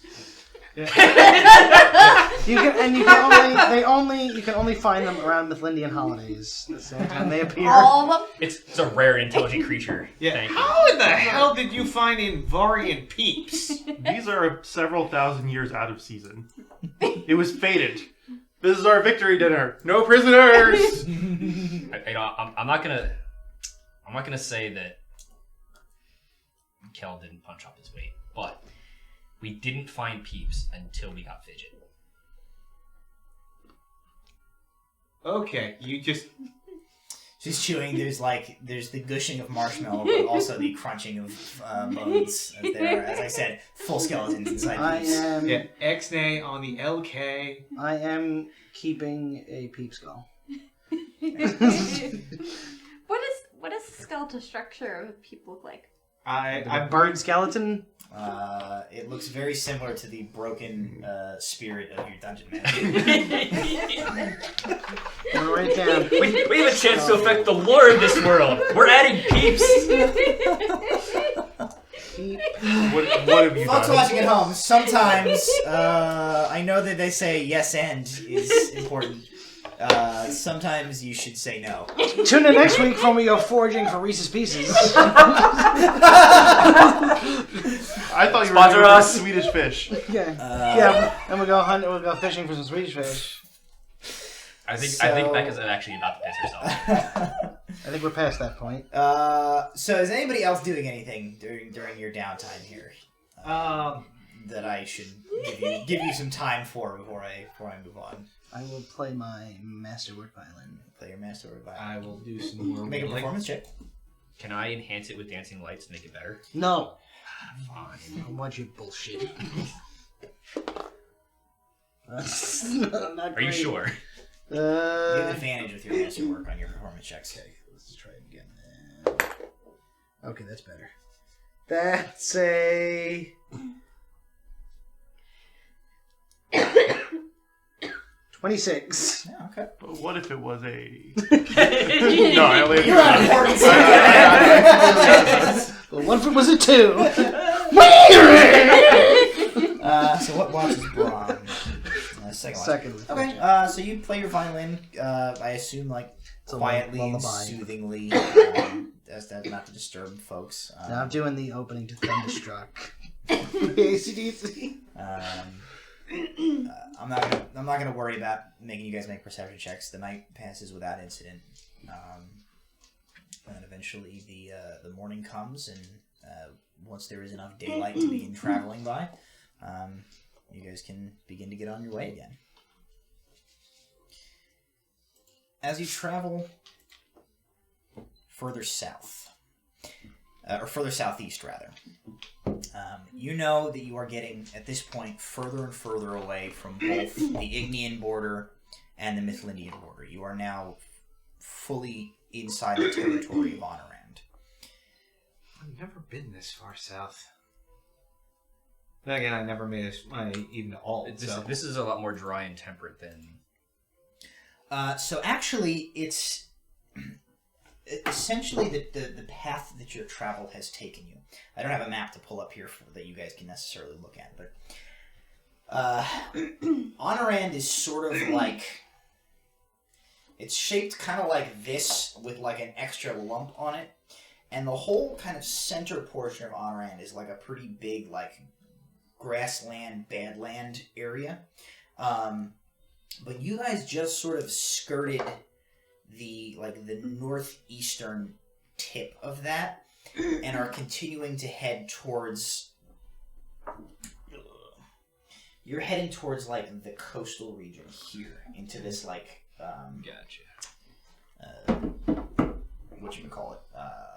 We're more of a Montana This, than like Gulf. a Nevada. Sort of more of a Montana. You begin to reach a region where the topography begins to change. It's very like shale, like very sheer, rocky steps, changing topography. There are what appear to be a number of natural springs that you come across, feeding what become a series of like small rivers that are heading out down slope out towards the Gulf, out towards the sea. And because of the prevalence of this water here, as you've sort of skirted the edge of the Badlands, there becomes a good deal of vegetation. There are a lot of if you guys imagine if any of you have been like sort of like South Carolina, Georgia type of area, a lot of like Spanish moss hanging heavy on like these large sort of like weeping trees, which grow like on the sides of these rocky cliff faces. Your 9th day of travel, passes fairly uneventfully. You don't come across any other travelers this far south. You see some wildlife kind of in the region. Most of it is either in the distance. Maybe you see like a moose across a valley from you at one point. No more wild peeps, but it's a beautiful, untouched, untamed wilderness that you travel through for the majority of this day.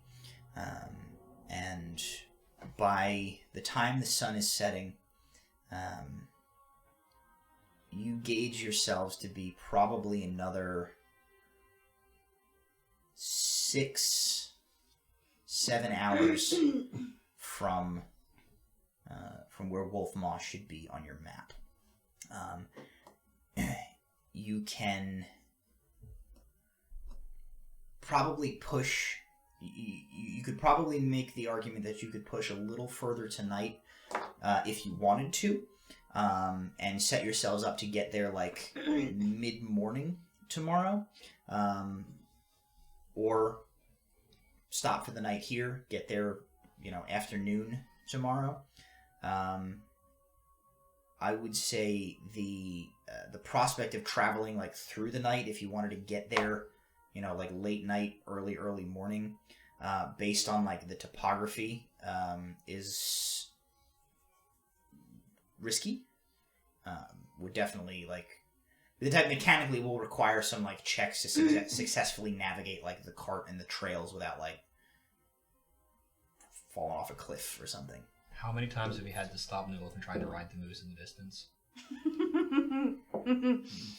Nua?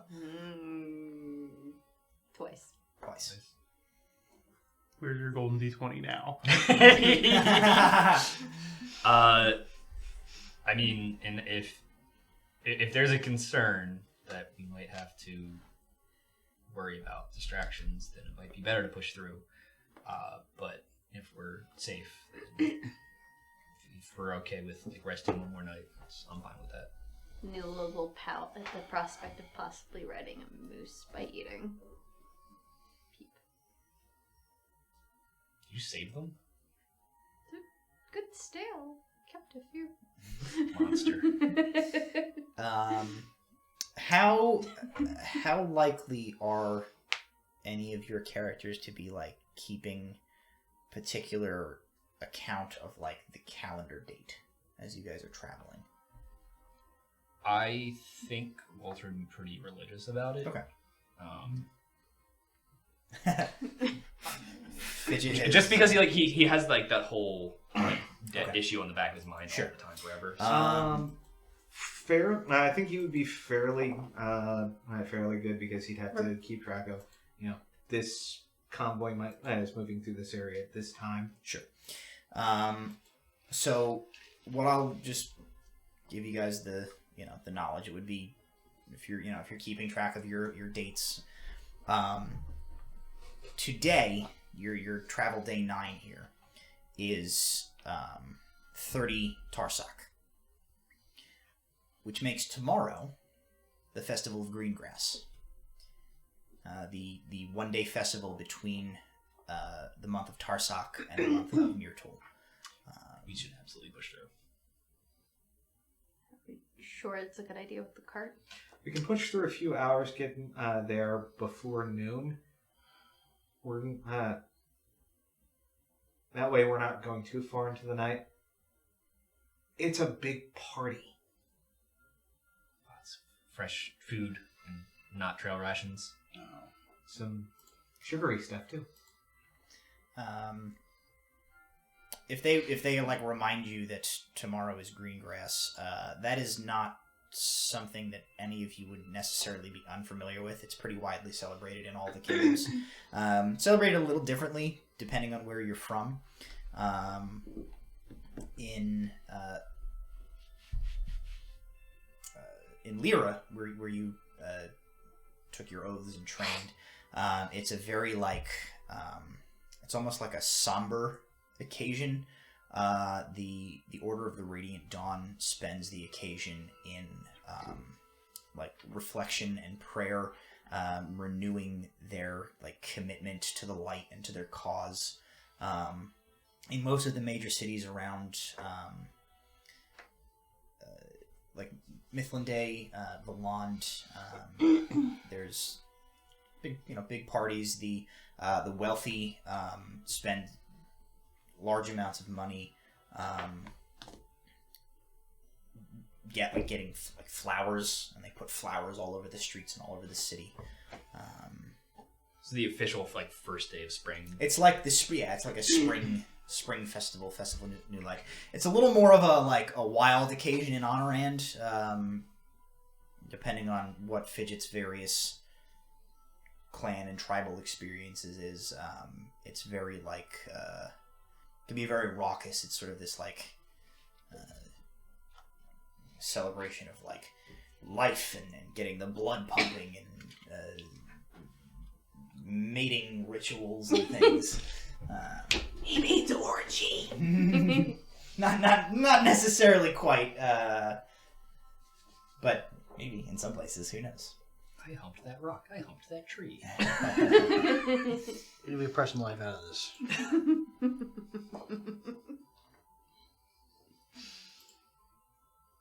Alright, so what's your plan? I think I need to get to this party. All right, let's split the difference. We push through a few more hours. Camp. Get up. We should arrive to the city. 10 a.m. probably. Yeah, before midday. I regret not taking Polymorph to turn Walter into a horse and made him pull his thirst away as penance. Okay, so you want to travel a couple more hours. Easy enough.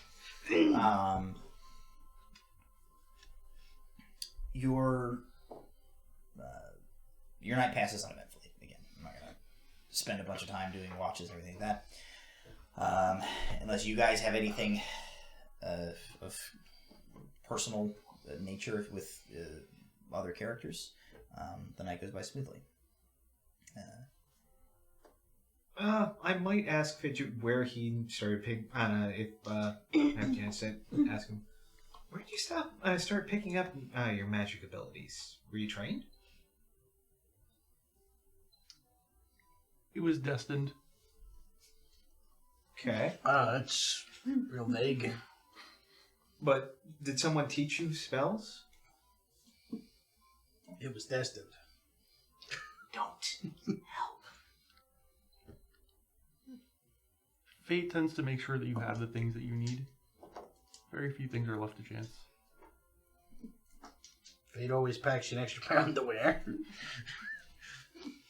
Only if you need it.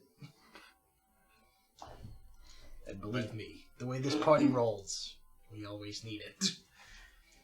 Fair enough. Does anyone want any more peeps? You are for sure out of peeps at this Yeah. point. Yeah. You were also very sick. Trail of neon goop like off the side of it. Every like 50 feet, there's like a new pile.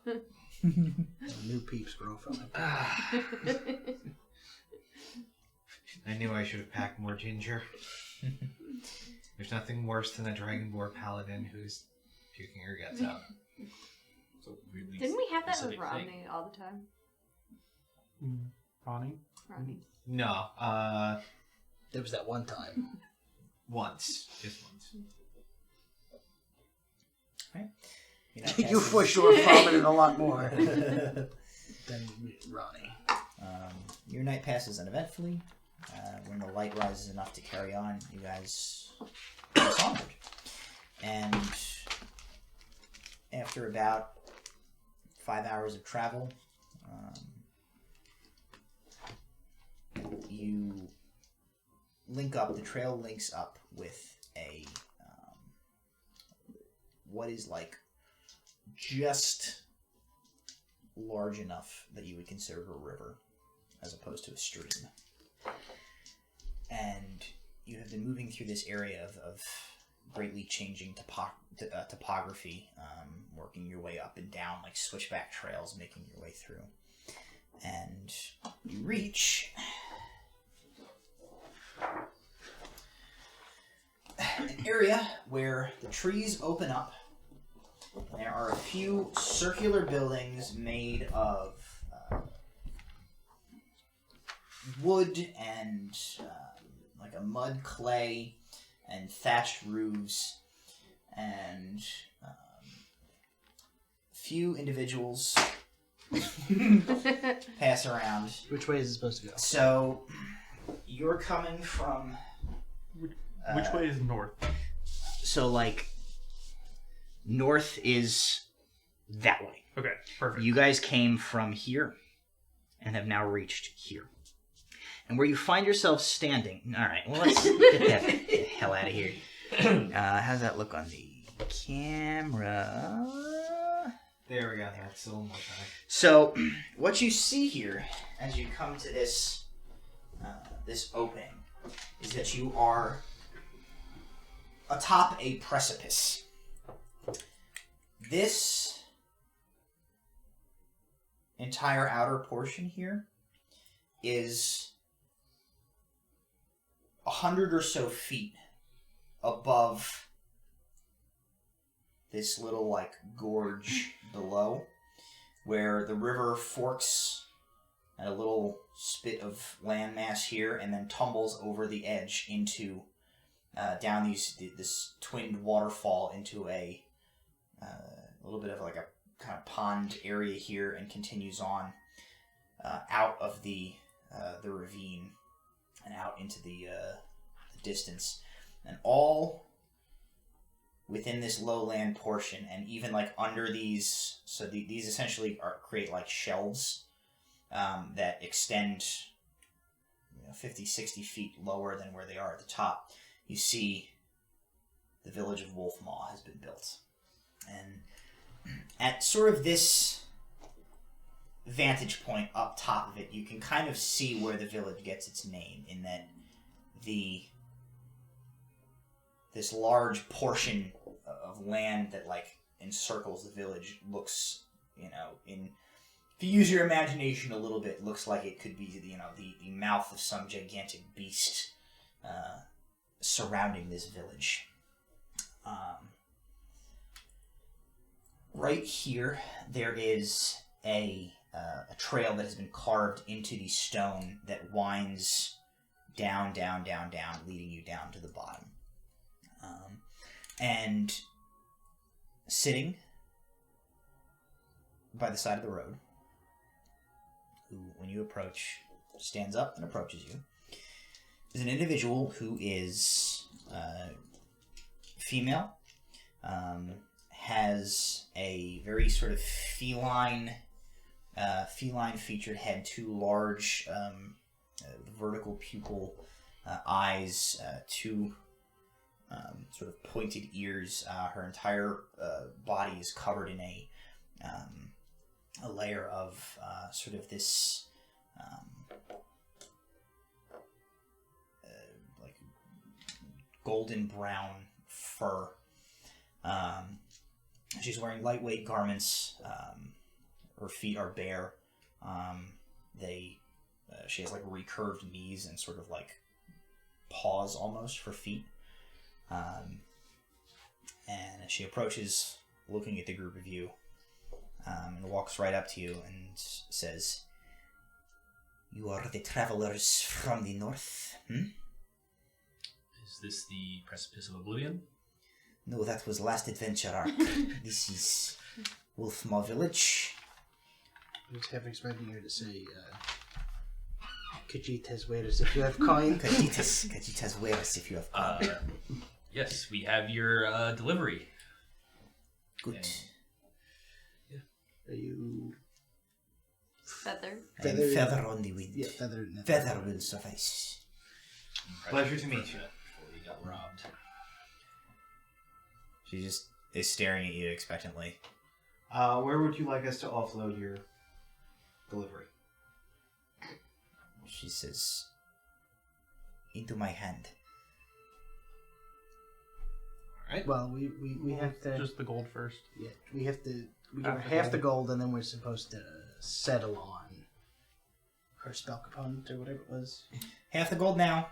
The other half of the gold when she gets you to the village. Yeah. And then you can decide what you want to do with the crate. You can give it to her now, you can give it to her then. That was... We were gonna... The only thing she has been promised now is half of the gold. Alright, well then, plunk. She takes it, opens it up, counts it, closes it up, slips it like into her, into a loop on her belt. She looks at you. She says, "Well, how are you for supplies?" Oh, we're out of peeps. You are about out of supplies. Yeah, we we should are. probably restock before we leave the village. She is, ugh. Well, if you had been faster, this would have not wasted time, but now we must wait. Today is Festival of Greengrass. The village will celebrate. It is their tradition here that no trade or bartering take place during the festival. You will not be able to gain supplies to continue your journey until tomorrow. We're solidly in Honorand now, right? Yes. Ask her if they have Mithlendian home guard come this way on patrol, or is that kind of like out of their jurisdiction? She says, "I am not expert on the movements of Mithlendian, but this is, I would think, far beyond their patrol routes. Wolf Maw is northernmost village of Honorand. They get more traveler than most, but I do not think Mithlende's army come this far south. It is not their territory." Okay. Yeah, we just ran across a group of home guard that were pretty brutally murdered or killed on the path here, and I just wanted to make sure that we could report that to the appropriate people. The appropriate people do not live in this village. Most of the people in Honorand, the free people, do not care what happens in the northern kingdoms. Is it possible to get access to a messenger sparrow? She Well, says, obviously not today. probably, but not today. Can you lead us to a place we can stay so we can enjoy the festivities? She says, Northerners. This is Honorand, the land of the free people. She gestures, kind of turns and gestures over Wolf Maw. This is where you stay. Cool. You stay where you wish. Is there anything more? Building. There are none of your northern taverns here. Cool. Find an open spot of land and camp. Very well. She says, if it is your intention to take part in the festivities here today, that is your prerogative. I myself have no interest. I would be willing to watch this. She comes over and she pets Henrietta. You get the impression she likes the horse way more than she likes any of you guys. That's fair. Yeah. I would be willing to take care of this magnificent creature of yours and watch over your cart until you are ready to depart.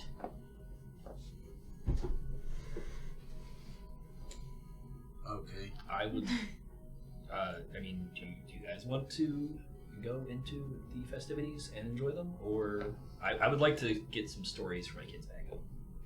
I mean, I think I should probably spend some time in prayer and reflection. Lame.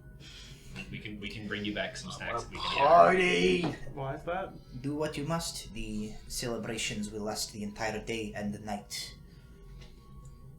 If you are wanting that I keep track of your cart here, we must pass through the village one way or another. I will go to the eastern border of the town outside the gorge and make camp there so that when you are ready to leave, we may simply go. You may stay with your cart and make your camp there, or you may wander the city as your, wander the village as your interests take you. It makes no difference to me either way.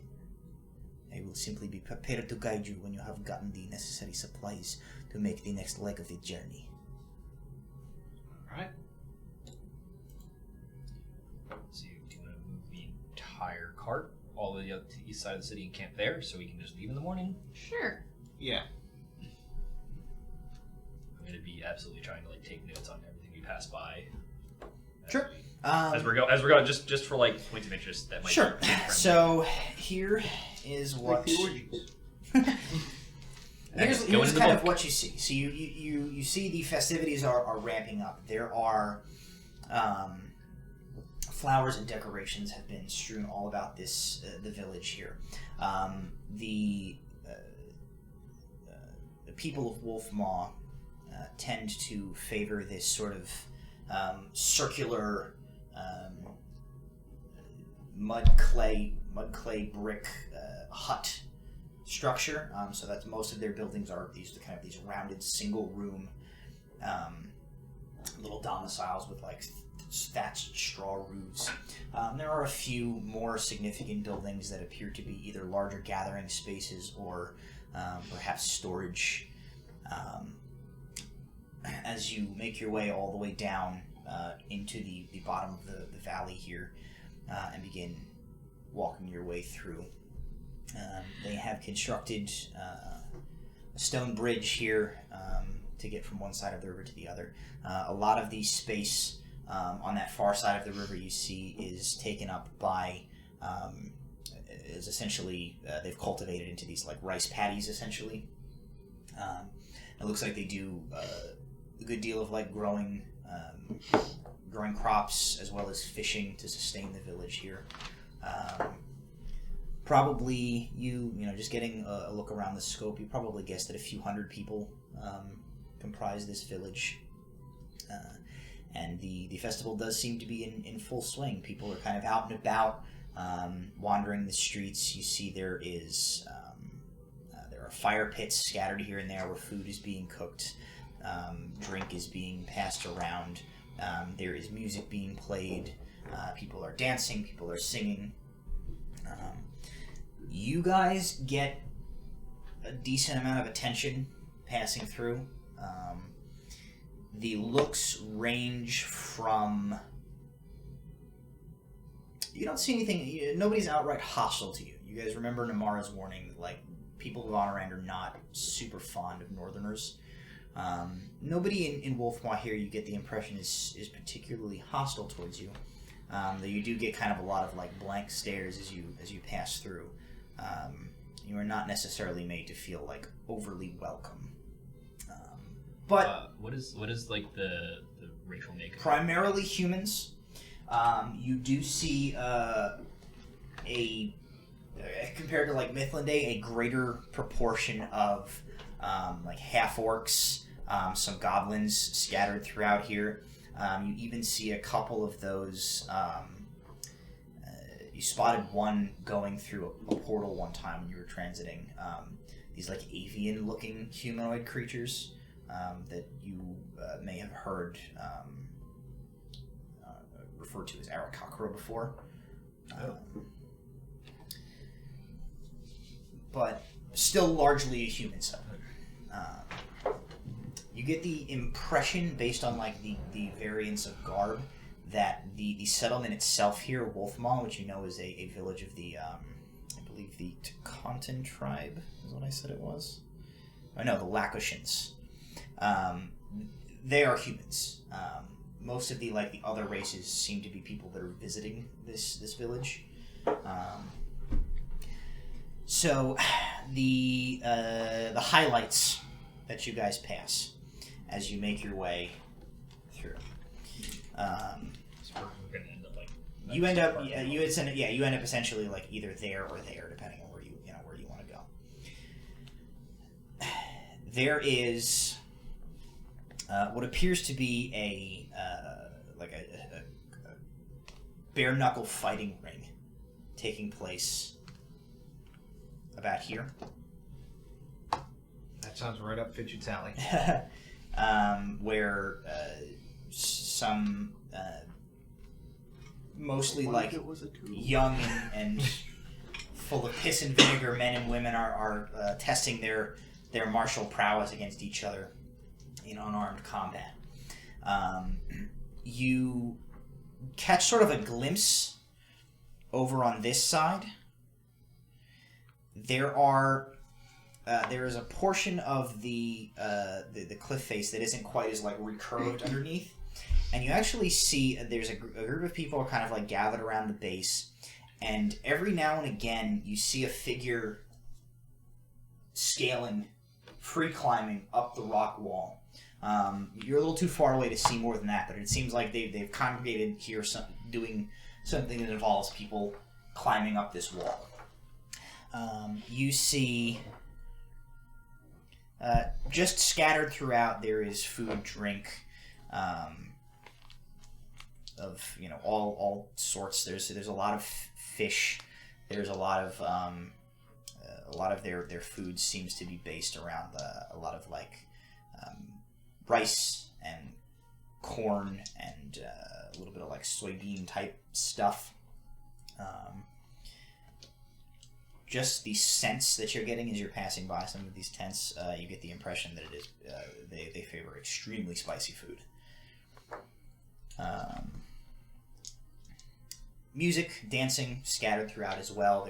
There are you see some instruments, a lot of drums, a lot of flutes, a lot of like shakers.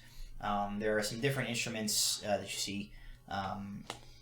You see some instruments that consist of like either wood or bone, like slats of various sizes that the musicians playing them strike with mallets to create tunes. Dancing being done. There's you see a lot of people actually seem to be wearing like elaborate costumes.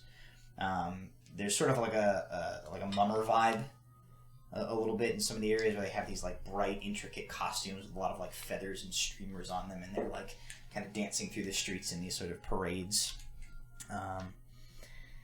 As you approach sort of the outskirts here, I should say, before we go any further. As you pass here, there are a bunch of people shooting archery. Seems to be some archery competition going on here. And as you get here, and you're setting up your sort of camp and preparing to settle down, out here, there are a group of men and women who are dressed much differently than a lot of the people in here. They are wearing these like very loose, very lightweight looking riding feathers. They 2-1 have their heads shaved in like mohawk style and pulled into like top knots. Like body paint is common on a lot of them across like their arms and chests and faces. They have like deep chestnut brown skin, very dark hair, dark eyes, and along with their group is a cluster of horses that are similarly decorated. They have ornate saddles, a lot of like feather ornamentations on the horses. The horses themselves are largely this sort of like sleek, almost like goldenrod color with these very almost like metallic sheens to their coats. A group of locals have like gathered with them. They're sort of like drinking and carousing. And in a small pen, or not a small pen, it's a decent sized area, a little like corral that has been set up. There is a one of these like similar breed of horses that is wearing no saddle, no bridle or anything like that. Every now and again, as you're passing by, you see one of the locals like with encouragement from this group. They sort of like they're all like cheering and like slapping him on the back and like pushing him forward. But they're all like kind of laughing. They like send this individual towards, and he begins to like approach this horse, and is attempting to like get closer and get closer, and you see the horse is like eyeing him, and as he gets closer, he moves within a couple of feet of it, and he reaches out to try and like stroke the horse's nose, and it goes like and it like patters a bunch towards him, like flailing its hooves at him, and he kind of falls back on his butt and like scrambles away. And all of these these dark-haired, dark-eyed individuals like roar with laughter. As the one who had approached the horse kind of comes back, and they all sort of like give him consolatory like pats on the back, and they push a drink into his hands. Those are the primary things that you see. So that's, you can throw another die there. That's whatever this horse event is taking place over here. That seems an appropriate color dice for that. So you have fighting ring, archery contest, climbing, this thing with the horse, and then food, drink, music, and dancing scattered throughout the entire area. So you guys are able to set up your camp. Feather pretty quickly just kind of tells you, like, do what you will with the festivities. I will stay here at the camp. And in the morning, procure your supplies, and we will go. And then once you guys have sort of settled, she promptly proceeds to just ignore you in favor of like talking to Henrietta. She's like, "You are magnificent. I will braid your mane and make you a lovely flower necklace to wear." She says, "Oh, what a beautiful horse you are." And the day is yours in Wolf Maw Village to do as you wish. No, if you're gonna be at the camp / horse, can you just straight murder her if she like harms Henrietta in any way, or tries to steal her? Are we sure that Feather is not, in fact, a serial killer? We are definitely 100% not sure of that. What does the tapestry say? Let me see. She shake a wad of cloth. Try again later. Results are clear. Bro. Yeah. Pigeon. Yeah. What are the odds that they take gambling for that fight? How much do you want to try to win them?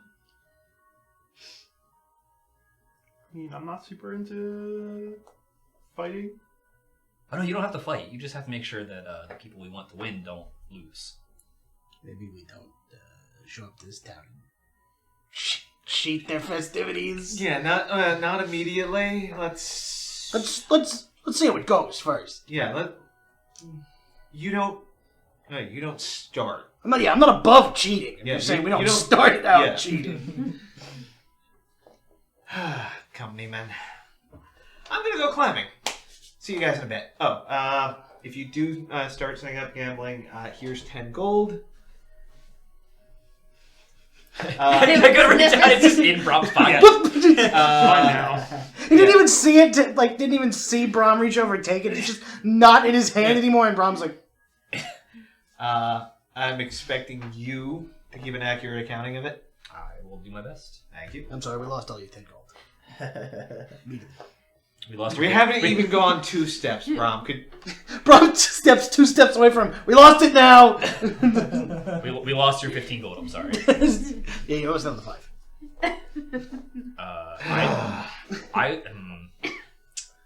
I'm gonna go into the food and drink area. Okay.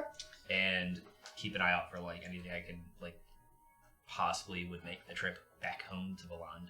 So pressed flower crowns, anything Oh, easy. Yeah, for sure. Just anything that I can take back to better kid treats. Sure. Yeah. On the way there, Wooden we horses. cast a few minor illusions here and there, entertain some folks, suddenly a cartoonish looking gnome doing something silly, or After the first time you do that, you get the idea that it's probably not a good idea to continue. Okay. They don't seem to care for the flashy display of magic. Fair enough. Well, So you very sour a few people's opinion of you, but luckily you're your destination lies further on. Okay. And invisible. Yep. Someone starts following me. I duck into a corner, turn invisible, wait for them to pass. I'm going to go with Walter, but before I go, I'm going to change my clothes. Okay. I'm going to change into a white linen suit with a red bow tie and a boater hat and a bamboo cane. And I'm going to be carrying a box, a crate, and my violin case. Where did you get a crate? We have a crate. There's crates of stuff. We dumped out a crate of something on this stuff. It's an empty crate. There's broken healing potions crate in the is cart. probably important to this bit. I guess you can have a crate. I assume we you had guys are crates of going stuff. food and pit? No, to the food and drink. Oh, food and drink, yeah. You're going climbing. Fidget and Nula, what do you go up to? I feel like I should be praying and being somber and looking on longingly. All the Or other we can go find out what's going on with the horse. But then I'd be sad that I used my D20 already. I mean, if you were supposed to spend your day in solemn reflection, you would be there and not here. Here, they party. You can It would be disrespectful if you didn't. From the Nula, distance, you could- have a good time, Nula! Yeah, Nula, you could always be somber and prairie, but standing next to us at the food cart. I will go with Fidget to the horses. To the horses? Okay. Are you getting food first and then horses, or horses first? Horses first. Okay. Is there a 5-star alarm spicy food challenge? Not necessarily a challenge, but I mean, You can make one. If you're gonna start eating foods, I can start making you make Constitution saving throws. Yes. All right. So you are seeking out things to bring back for your children, as well as the spiciest as well as goddamn thing you can find. novel experiences I can Sure. I tried this Wolf Maw pie. Yeah, you find a sign that weirdly is written in common that says Wolf Maw Pie, and has a bunch of flames drawn on it. We'll cover you guys first, since we're sort of on that track. I doubt I want to know, but what are you doing? So when we get to the center of the food thing, I'm going to set up my crate. Yep. Crate. And I'm going to open my violin case. It's open. It's empty. I don't have the violin. Just the case. Okay. So I'm going to put that in front of it. And I'm going to step on the crate. And I'm gonna let Walter do whatever he wants before I continue. All right, so Brahms is setting up something that you figure. Want You nothing figure to I do. might as well get my food in now before I have to like flee this market after whatever he's about to do. So I you only missed a step twice. you find a like a cook fire with a big pot over it where they seem to be boiling some sort of like a big sort of stew. And you walk over, and a woman sort of in that area looks to you. She says something in a language that you don't understand. It seems like the people of Wolfmaw don't necessarily, their native tongue is not like Five Kingdoms common. And when she like looks at your blank expression, she then looks at your clothes. It can actually say anything in English. I can understand all languages. You can understand. No, I can read all languages. I can read all writing. So like, it doesn't matter that it says. No, she's speaking to you. Yeah. I have no idea what she's saying, but I can read. So writing. she there's no signage. It's just a pot. This is not. So don't think of this as like food stuff. Like as you're looking around, you don't see. There's not like people exchanging money for things. That does not seem to be like part of the custom here, which is a little in line with like your knowledge of your time with Osrius. Like the idea of like exchanging coin for stuff was like he didn't give a crap about. So these are not like stalls where you're going up and like paying. You know, they're making food and they're making flower crowns or whatever, and they just give them to you. So you go up. She says something, a couple of words in a language that you don't understand, and when you sort of look at her blankly, she inspects your clothes and a little bit of an expression of like northerner, and she says, "Want food?" Yeah, yes, please. She takes like a clay bowl and she ladles out some of this stew and grabs a hunk of like a loaf of bread and rips off a hunk of it, and she hands them both. She holds them both out to you. I'll just take those. And she says, "You caution."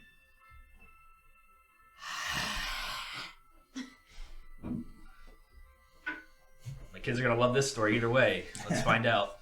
And I'll just like dip the bread in and try to like. Go ahead and make a Constitution saving throw. 17. Okay. It's very spicy. So you kind of eat it, and like within the first couple of bites, like your nose is running and your eyes are watering, and you're like, you've broken into a sweat. You're like, oh. It's hot, but it's not like you're not about to like die. You maybe have a moment where you're like, this might not be great coming out the other end, but you don't think it's going to kill you. But it is much more potent than the flavor palette of like Mithlande or Valand. I'm going to attempt to like express that I enjoyed it, and then ask if they have a hotter one. Sure. So you kind of eat this, you like, and you pantomime like, like crank it up, and she looks at you, and you're like your eyes like, she's like, she yells something to somebody like 50 or 60 feet across this little area who is making some kind of like a rolled pastry. It has this sort of like almost like tortilla looking doughy crepe roll that they are rolling a paste into, and then rolling up and drizzling a thinner looking sort of sauce over top, and serving to folks. And then she points you at that person and says something, like says a couple of more lines that even though you can't understand the dialect, you get the impression that it's like, this bitch thinks he can handle it. Go feed her what you're making. So you head over, and the man who's serving this dish kind of is like grinning at you as you approach, and he makes you one of these things. The paste is like so deep red it's almost black.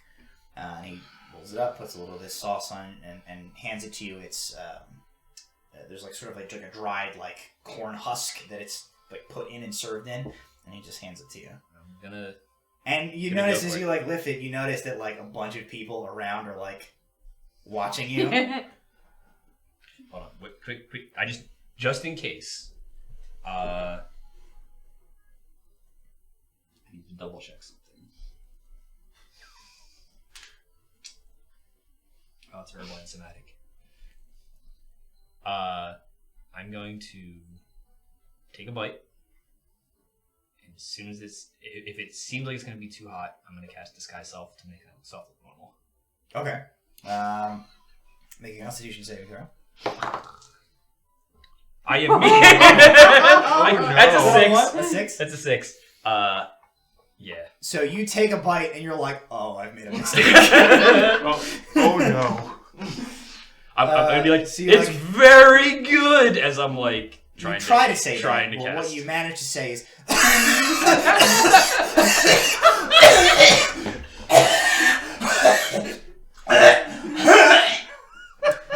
but you look normal while you're saying that, and everybody around is like. Somebody quickly runs over and hands you a tankard that has Doesn't matter what's in something it, it's in my mouth. You like you throw it down. Urine. Yep, it's pee. No, it has a it has sort of it's almost like milkshake consistency. It's a little like thicker. And it's quite sweet. This is cool. Yep, you get you get like a sort of a nectar-y type of flavor off of it. But it does help a little bit with the terrible burning in your mouth and sinuses. So they're definitely like laughing at you, but in a good-natured way. They're like they seem to have enjoyed the spectacle of like the northerner like thinking he could hang. So as that's going on, Brahm, what are you up to this whole time? So I'm gonna step up on my box. Yep. There's a decent amount of people around. Right? Yeah. People milling about. 15, 20 people in this area. Ladies and gentlemen, boys and girls, may I have your attention, please? You've been to people you kind of like skeptical looks.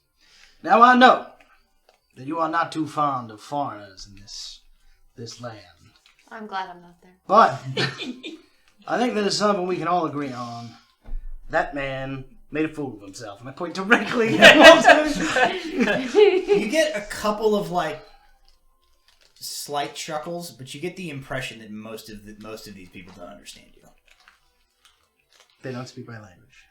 Are you speaking common? Yeah. Most of them did not seem to get most of that. Seems like a couple of people knew enough common that they got it, and they kind of like. You underheard tongues, didn't you? Yeah, that doesn't matter. The one-time tongues would have come in. Doesn't not necessarily. So you still got their attention as you're like making kind of a. I am an entertainer from my lands. Is that land Kentucky by any chance? Maybe. My name for those of you who understand me is my name is good old Charles Entertainment Cheese. So you see a little bit through the crowd. It seems like the few who have been following the gist of this kind of like at least pass that information on. Like, oh, he says his name is Charles Entertainment Cheese. You still have their attention. And I have come to entertain you. And I take out 3 balls and I begin to juggle. All right, make a performance check.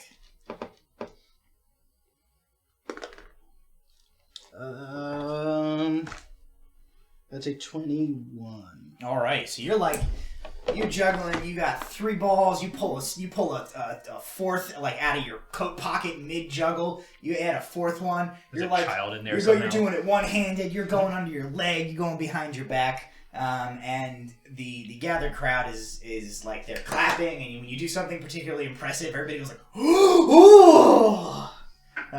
They love it. And then I finish where I I go like into my pocket. You get a very appreciative round of applause. And then I reach behind me, behind my shirt. I pull out my violin. Yeah, your violin. Stashed there. All right. To which I go. And I go. Waiting for yeah. Hey! And I begin to play and dance around among the people. All right, make another performance with advantage since you got them on your side this time. Also, the violin case is there and open. So that's a 24. All right. Is So that with the rings? the rings allow him to play Play any it. instrument, even if he didn't Play know it. how to play it already. But he already knows how to. Are there some of their Around. instruments around? So as you begin to kind of play and you move around the crowd, it takes them a minute to kind of warm to it as they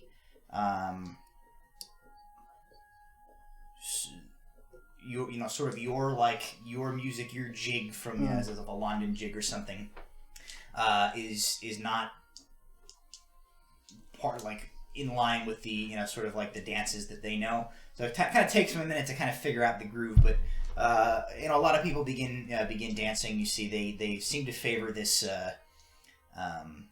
this way of dancing where a pair of partners will clash into each other and grasp arms and begin to swing wildly around. There's a lot of kicking and flailing limbs and jumping and shouts that they give out, but you work them up into a pretty good. And finally, I'm gonna go over to the other musicians. Sure. Yeah. There's a couple of them kind of in the area are drawn by this. If you You said there was sort of a big, sort of the Blue Man Group, it's sort of like things. it's sort of like a bone xylophone. Bones Island. Yeah. So I'm gonna go over to that guy and So do you mind if I? Oh yeah. So so a couple of other musicians, a drummer joins you, a flutist, kind of begin accompanying you for a while. And you sort of move over, and this guy has been jamming out. And as you come over, he kind of shrugs and flips the hammers and offers them to you. I begin to play, and I'm doing all kinds of as I jam out. So you jam out. So Brahm has gotten the party started. Every once in a while, I'm gesturing over to my open violin case, money. Yeah, so they definitely. You learn the same lesson that Walter learned, that they're not real big on coin here, but you definitely get fancy beads and stuff, and just little trinkets and things that they find. A lot of flower, little flower wreaths and stuff are thrown into your case. Somebody puts one on your head over your derby hat.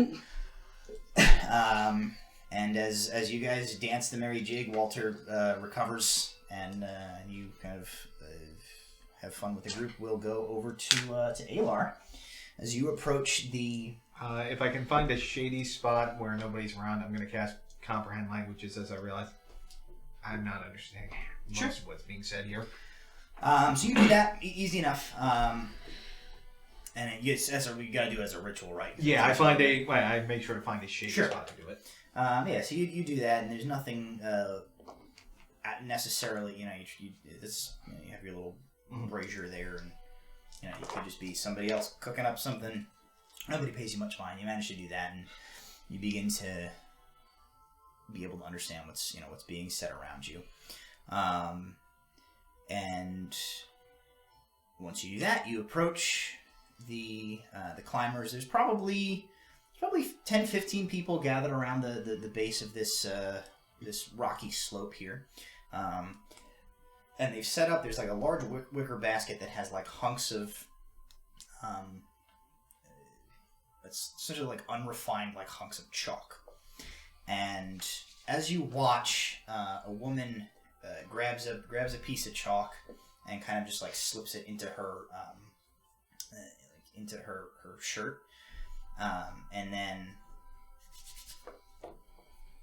and begins to climb. And she climbs, and she goes about 30 feet up, And you see her kind of get stuck. She's sort of looking around, trying to find a foothold. She makes kind of an attempt at like reaching one up. She can't quite get it. She slips a little bit, and the group below is like, "Oh!"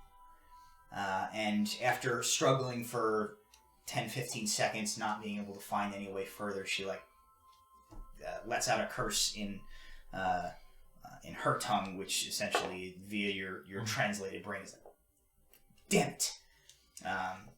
And she reaches down with one of her hands and takes out that lump of chalk and dashes a mark on the rock with it, and then returns it. And there is a rope that is suspended, is tied all the way, you see, up at the top, and hangs down. And she kind of shimmies over a little bit and grabs that rope, and then uses the rope to like lower herself back down to the ground.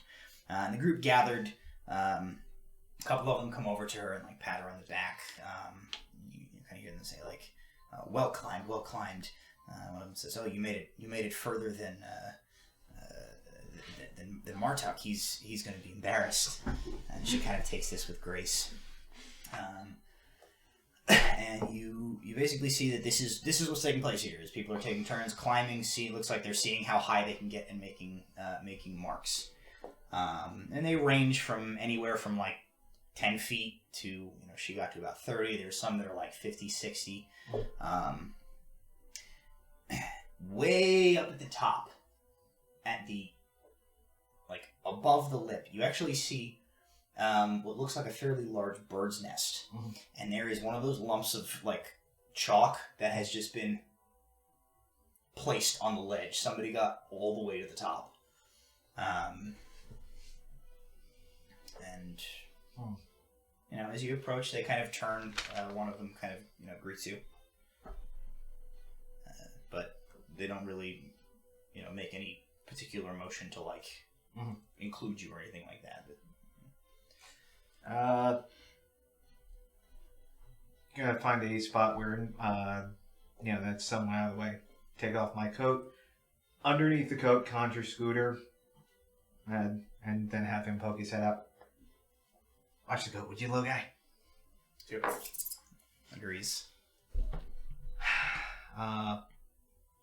Head over to where the chalk is. Indicate, may I? So you approach. A couple of them kind of look at you. One individual who seems to be the kind of the orchestrator of this. He sort of approaches, and as you point to the chalk, he looks at the cliff. He sort of gives you a once over, an appraising once over, and he says,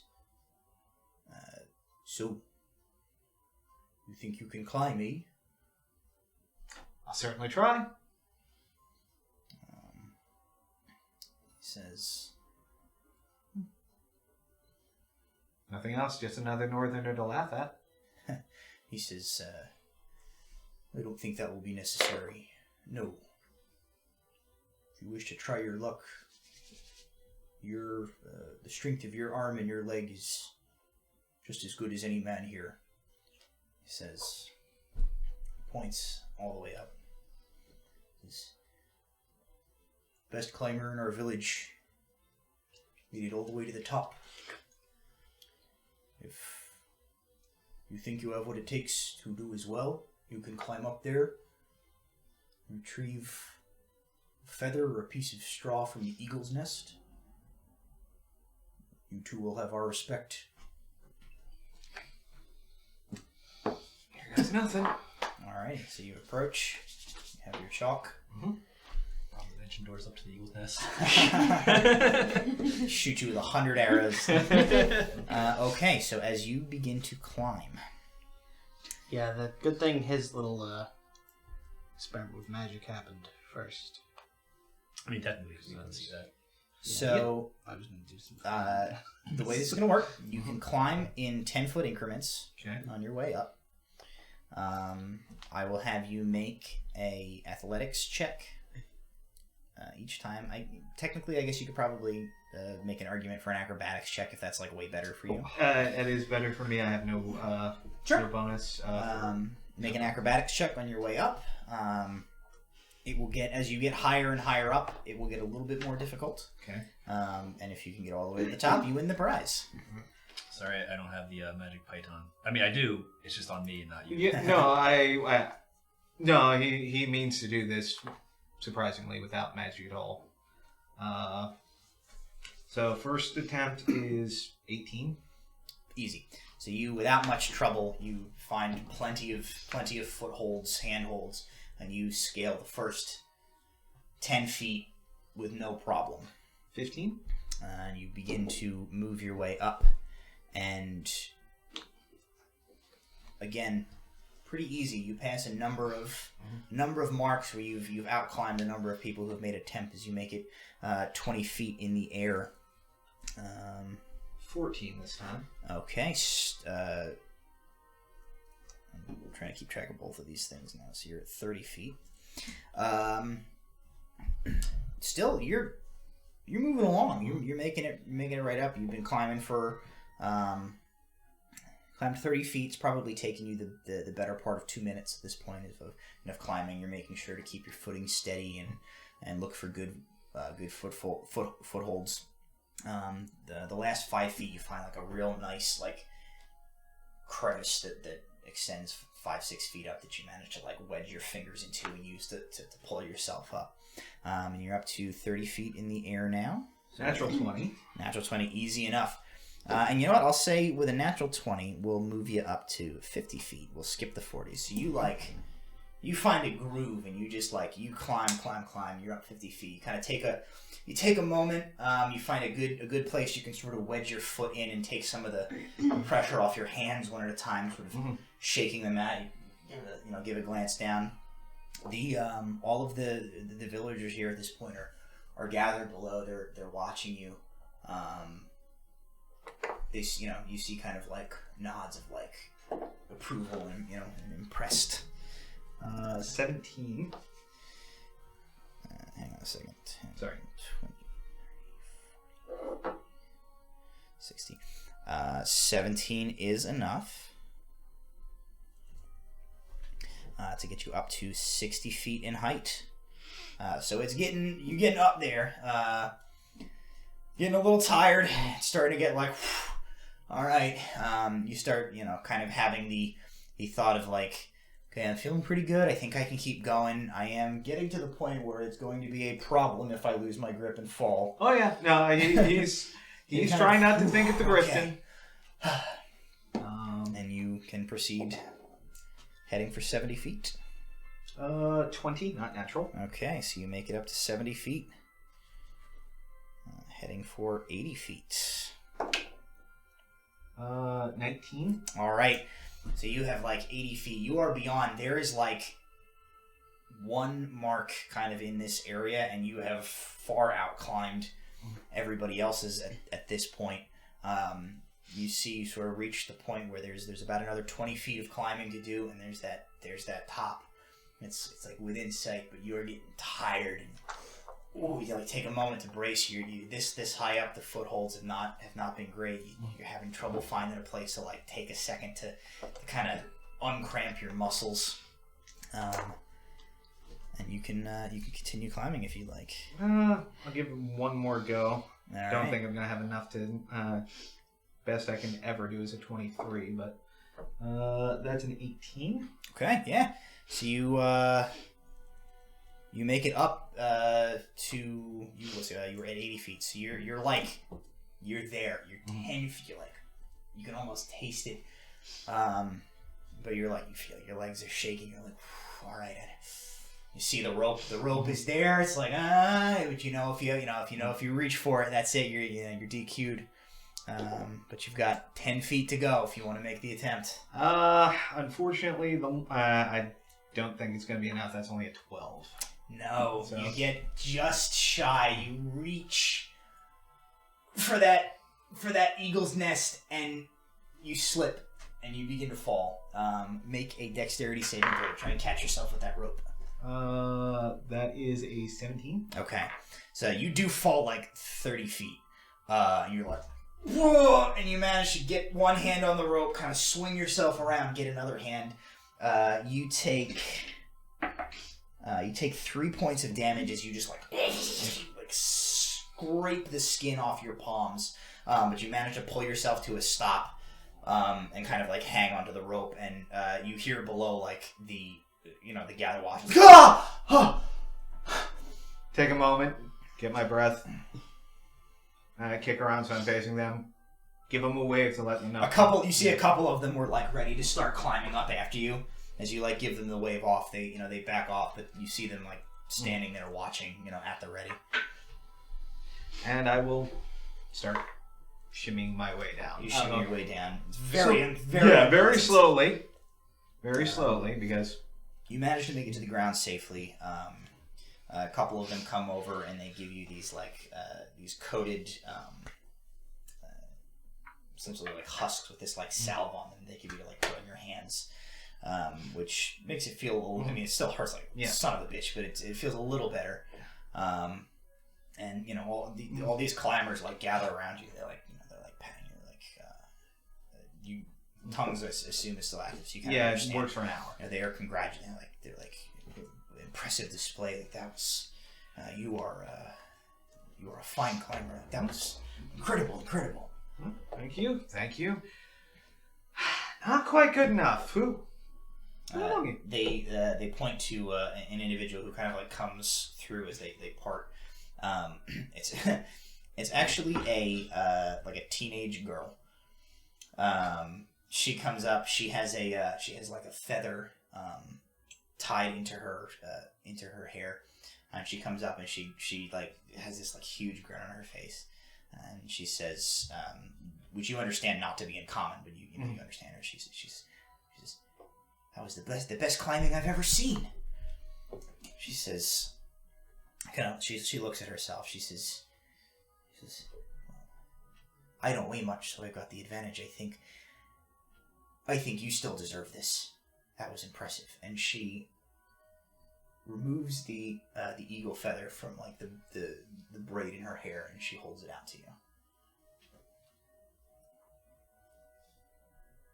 Thank you very, very much. She kind of nods. She says, hopefully it will bring you luck, and if ever in a situation like that again, the spirit of the eagle might be with you. He'll head over to his coat. He'll pull out, I don't know, he's been whittling, actually appears to be it's kind of crude, but mostly completed weasel. Okay.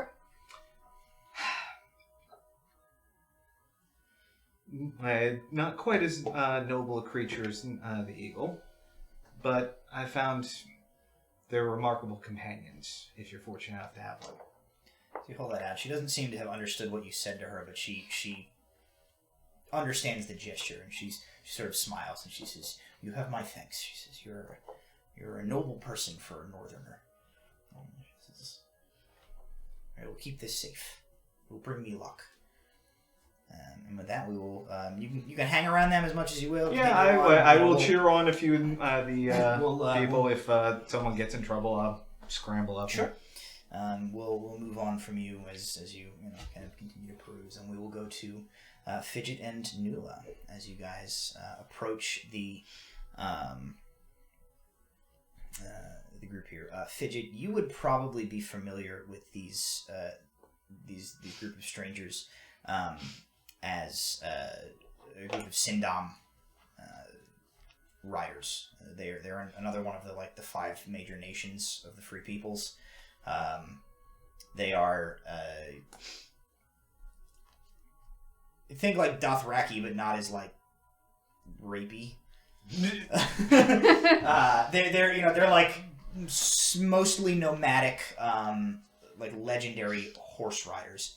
And as you guys are approaching, you see they are entertaining people by performing feats of equestrianism on their mounts. They are riding their horses in circles around this area, and they'll jump up to a standing position on the horse while it's running, and pull a bow and fire an arrow at a target.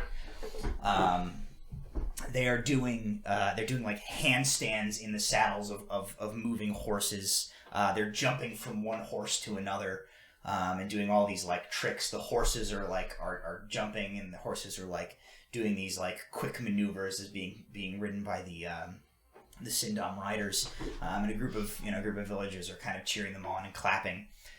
And then there's the one in that corral, and there are a group of the Sindom kind of leaning up against the fence of that corral, just sort of watching the others do their tricks and talking with some of the locals a little bit as they see the two of you approach. Being that you are a goblin and a dragonborn, you guys don't receive quite as cool a first impression from these guys as like Alar and Walter did. And they kind of nod to you, and one of them starts to say something, but then like Nula kind of looks at your garb, and he goes, "You are northern?" Yes. Common is little. It's fair.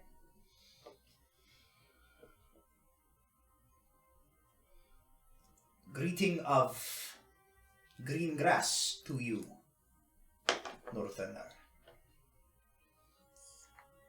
Same to you. I am name Katal. What are name yours? Nula Sureheart. Nula Shorheart. Fidget. And you, Fidget. It is pleasure of meeting. Gestures. He says, my brother are perform great feat. What are you doing during festival? Came to see your wonderful feats. He looks to the Pops up his shoes.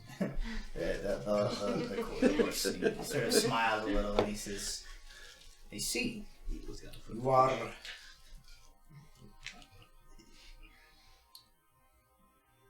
seems stuck for a word. You have the good feeling of horse.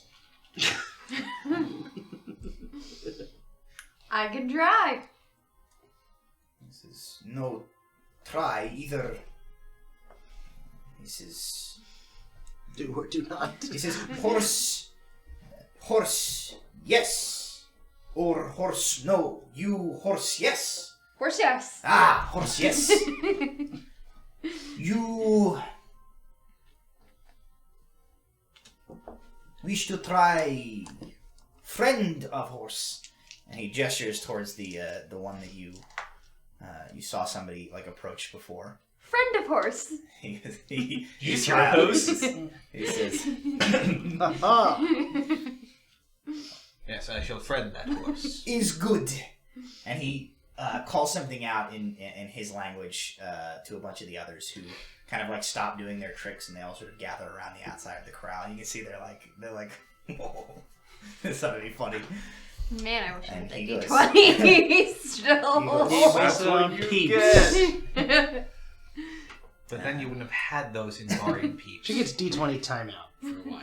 We're not allowed to, it's off the voting. He says, Oh, come on. go on. So you can start to approach the horse, and you can make an animal handling check. Can you channel divinity for animal handling? Good thing I'm not there to give you bardic Can inspiration. I? I think so. No. Should have brought. Should have been a horse cleric. You could have been a horse cleric this whole time. Good thing I could have been a horse doctor I could have been a contender. Can I bless myself? instead of a horse doctor. Yeah. Which is what I am. Well, that I don't doesn't. think blessing That is doesn't the help one me. you want. No. Guidance is the one that you want. Guidance and I is don't what really you want. It's like that. Stella. That's That's what 4 minus 1. You have a negative wisdom So modifier? You like The horse get kicks you in you the get into the corral through the gate, and the horse is like 30 feet from you, and it's like stomps, and you're like, oh shit. And poops. You're off to a bad start, and all of the Sindom are like, ah! And some of them are like pushing you. They're like, go! Do I roll again? If you're gonna keep trying, you can do this. 12. Okay. What are you doing? Describe this to me. So here's what I'm gonna say as we go forward. I will give you additional modifiers, plus or minus, depending on sick roleplay for horse whispering. Bad horsing! So if you sell it, I'll help your rolls out.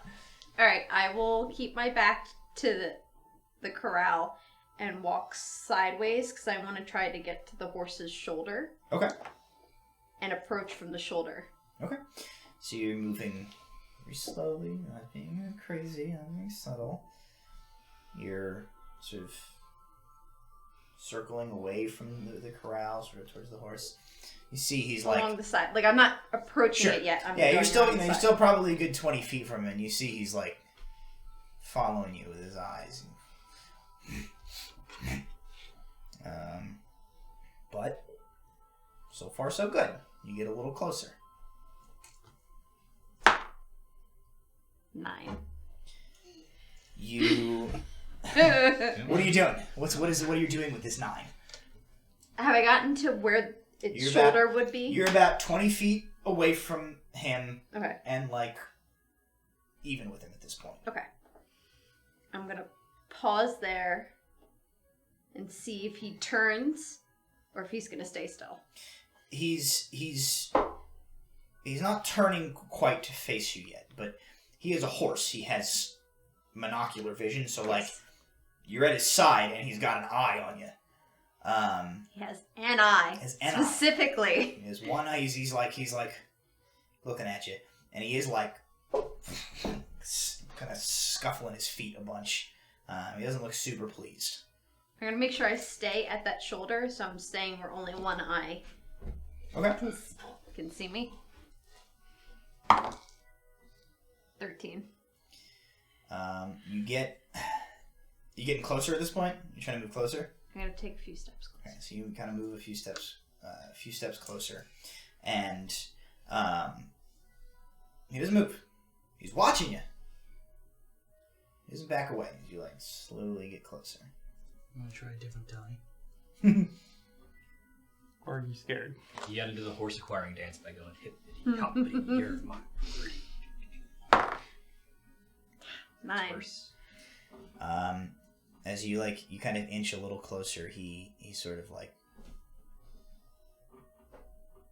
does like a 2-3 step like away from you. I'm gonna pause. I assume this is all happening simultaneously as like all the Yes. other stuff. Okay, so want we can't roll up. You want to cast blindness on horse? Yeah, we can't roll up on Walter's this friend of a horse. event. Not no, I would say probably not. On your own. So you get the impression at this point that the horse's patience is wearing thin with you. You probably gotta like figure out some horse whispering trick soon, or like give it up, or risk like getting trampled.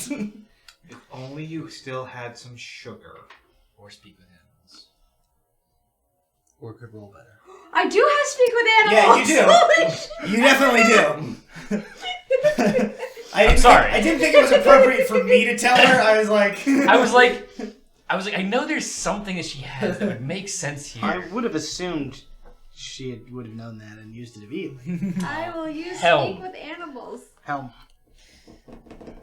you Speak with use horse. speak with animals. I will yes horse. And proceed. What do you say to the horse? Tongues that you can talk to animals? No. Easy. Easy, no one's trying to hurt you. You hear.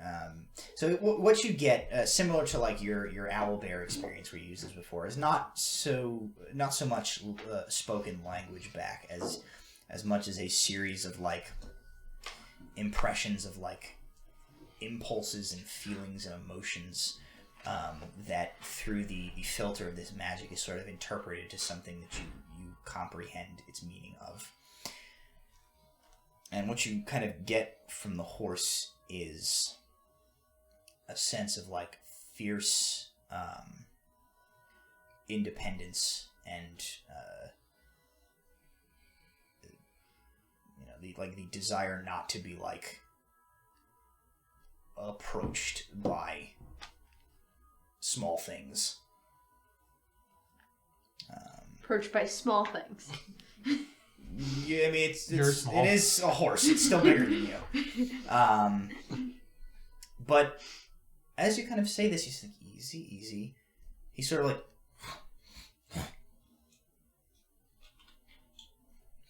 one of his ears sort of flicks his tail. He's at least curious. So you can make these rolls with advantage. Pressing forward now that you're able to like Double ones. talk to him. Yeah. Wow. 14. Okay. Give me the dice back from the curse of prayer. You move a little. You move a little closer. You are like, ironically, considering you're talking to him now, conversation distance. You're a couple of feet from him. As you kind of continue to approach, like easy, easy, and you get this like, this sense of like, what are you doing? Why are you coming towards me? Why are you getting near me? Aren't I approaching from an area of the horse where they don't have depth perception? I mean, sort of, but like, if he was to like swat at you, he might misjudge, but like you're definitely getting closer. He knows that you're getting kind of close to him, and he's sort of like, he's kind of looking at you now. You can definitely sense that like it's like do or die time now. You've gotten up to him. Your next step is going to be like, all right, I'm gonna try and put a hand on you. And he's still looking very uncertain. I need you to look. I don't know if I can look at this. Oh. Oh. Man. No! How'd she do? A 4 and a 3.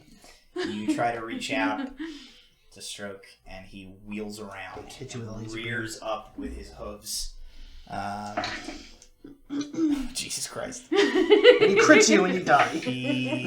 You take 1 point of bludgeoning damage as he rears up and like hoof stomps you, and then like comes back down and like runs off to the other side of the corral. Like he's not having it. And you hear like from the sidelines a bunch of the Sindon like ah, and they're laughing and they're like you see like they've given you the like. Oh, you actually got close to him. That's pretty good. But no beans. He's not having it. You have failed horse. Huh? Failed horse bonding. You're gonna try? Do you want me to try? It's up to you.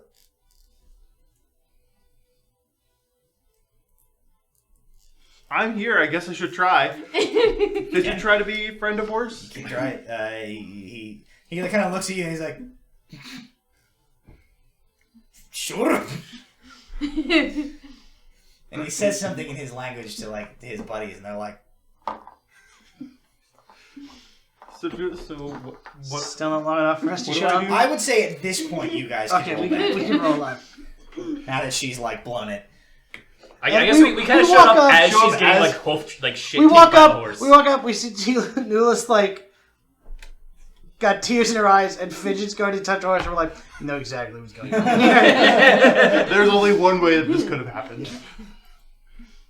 So we'll approach the horse corral. You approach the horse corral. So I'm you approach the horse Or at least corral dialogue. as Fidget is like climbing through the slats to get inside the corral. I'm gonna poof Morgan into existence. Okay. She is going to be here watching this. They don't like that. They're pretty focused on the spectacle of like the goblin. They're absolutely certain is about to get trampled to death by this horse. So they don't seem to notice. Fidget has no idea how to interact with animals. He's going to try to imitate what Nula was doing. Okay. Just like slowly move around to the side and then start trying to make his way in. All right, go ahead and make an outline check. That is a 16.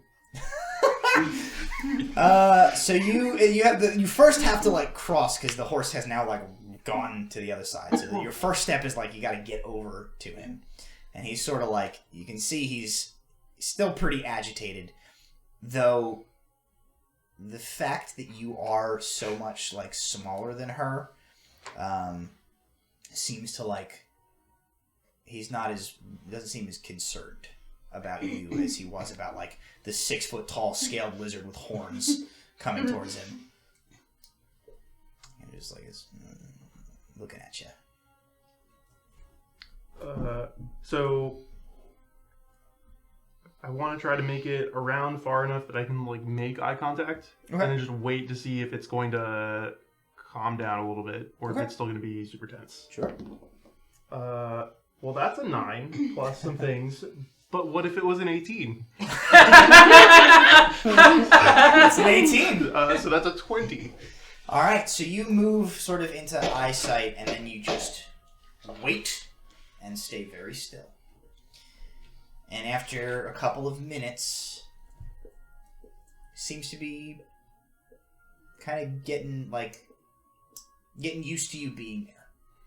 You seem to sort of get the sense that his horse brain has told him like, okay, well this thing has been here for a while now and it's not doing anything, so like maybe I don't have to be on like high alert. So he sort of goes back to like, he's not like grazing or whatever. He's still sort of watching you, but he seems much less agitated at this point. So once it seems more calm, I'm going to start trying to close the distance. Okay. And see how close we can get. That is a 19. You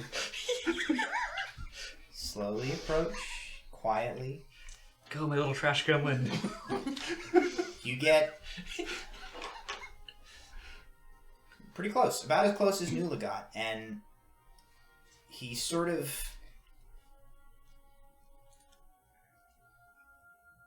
just looks at you. And you're sort of in front of him, a little bit off to the side, just kind of like... He's just looking. You're looking up. He's like looking down at you.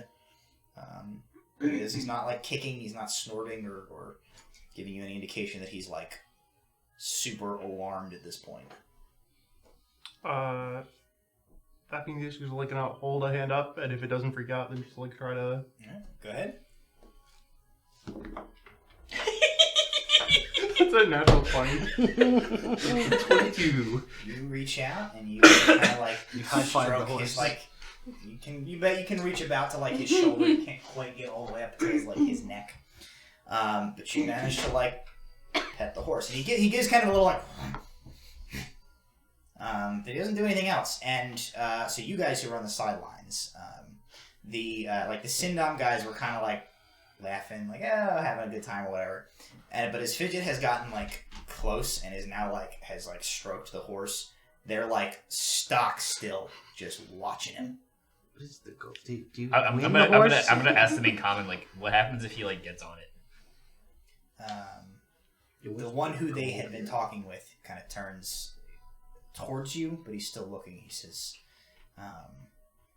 "This is in Sindam. Horse and rider are choose each other." He points. He says, "If horse accept small man,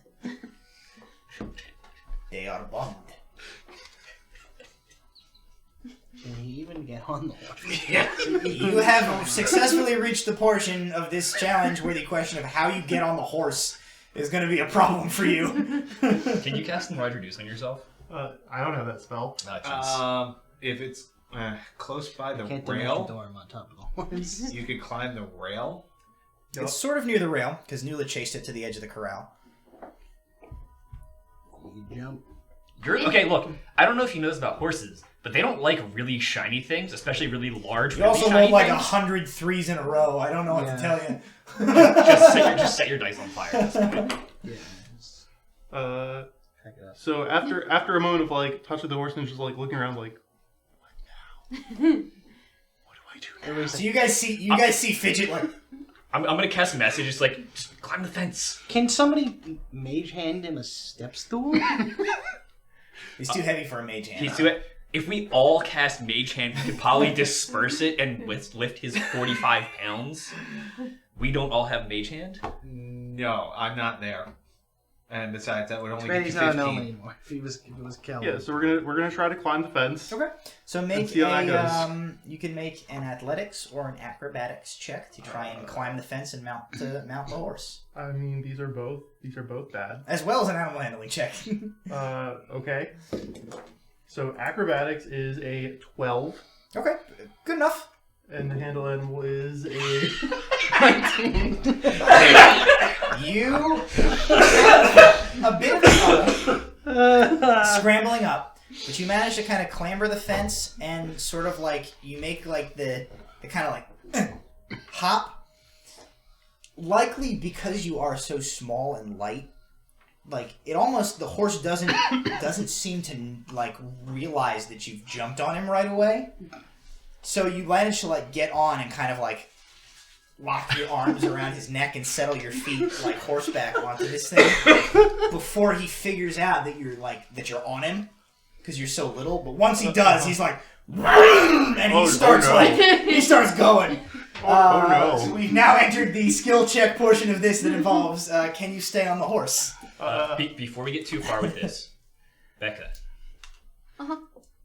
your husband successfully getting a fake horse is not legal grounds for divorce.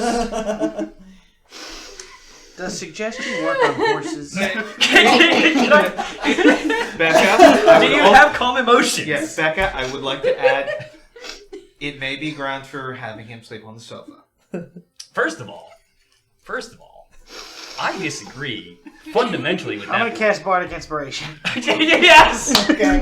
Alrighty, here we go, boys. Rodeo time. How does that work? You get 1d8 to whatever check you want. So the So if horse you- starts like bucking and like running around this corral trying to throw you, and you're like, oh shit!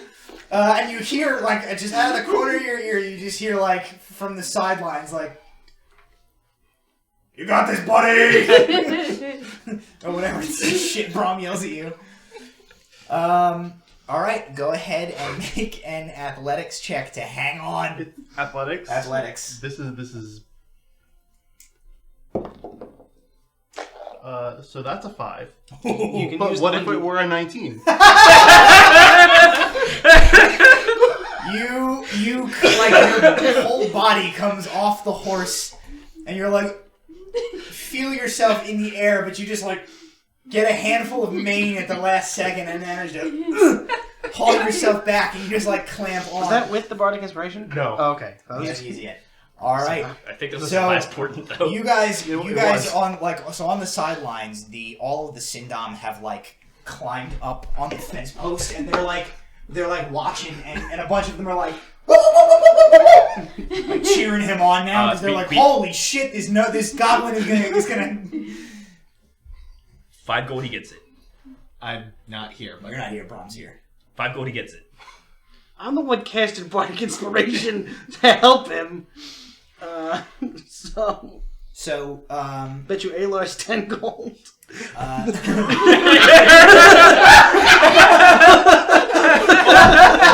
over by the arcade area, I'm just about to eat a spicy thing. All of a sudden, So you get 5 gold if he I get 5 gold if he gets it. Yeah. You get Alar's 10 gold and my 5 gold if he doesn't get it. I get 10 gold. No, I get Alar's 10 gold plus my 5 gold. Yeah. You get 5 gold if it fails. And then you just keep Alar's 10 gold. Whatever. You guys had this Oh, man. conversation, and like periodically the horse and like Fidget like They're just screaming. just rip past you behind the fence, like ah! So you hang on for about a minute, and the horse is like continuing to buck, continuing to try and throw you. Seems to be getting a little tired. We'll put you right at the. This is like right at the end of the window where that bardic inspiration is still good for this next roll. So Yeah, go ahead. the deal is that we're betting 10 gold, but I'm using make another athletics check. 10 to try and gold. hang That's on. fine. All right, so that is a 19 Okay. minus 1 Okay. plus 4, so Plus 22. 22. So you hang on, and he's like kicking around, bucking. Like another minute goes past, and you're like, oh my god, I can't. My hands hurt so bad. I don't know what I'm doing. Why am I here? I'm getting terrible chafing between my legs. And he like stops for a moment, and he stops like running and bucking, and he's like his sides are heaving, and you for a second you think like, is it over? And he uses like one last burst of energy comes out, and he begins to like kick and rampage again. So I need you to make one final check. How? That is a 19 minus 1. All right. That's an 18. So after about 3-4 minutes of like tearing around this corral, the horse gives up and settles down.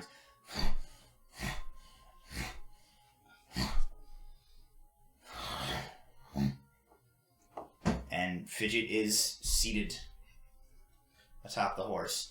And the Sindom dudes are losing it. They're like, I'm just picturing Fidget. He's still clutched for dear life. His eyes are definitely closed. and the Double or nothing, he ends up eating that horse. so the lead guy like vaults the fence with like a bit and a harness, and like kind of runs over. He still takes his time approaching the horse, and it still kind of like snorts at him, but it's tired. And you see, this horse just doesn't have the like the fight left in him.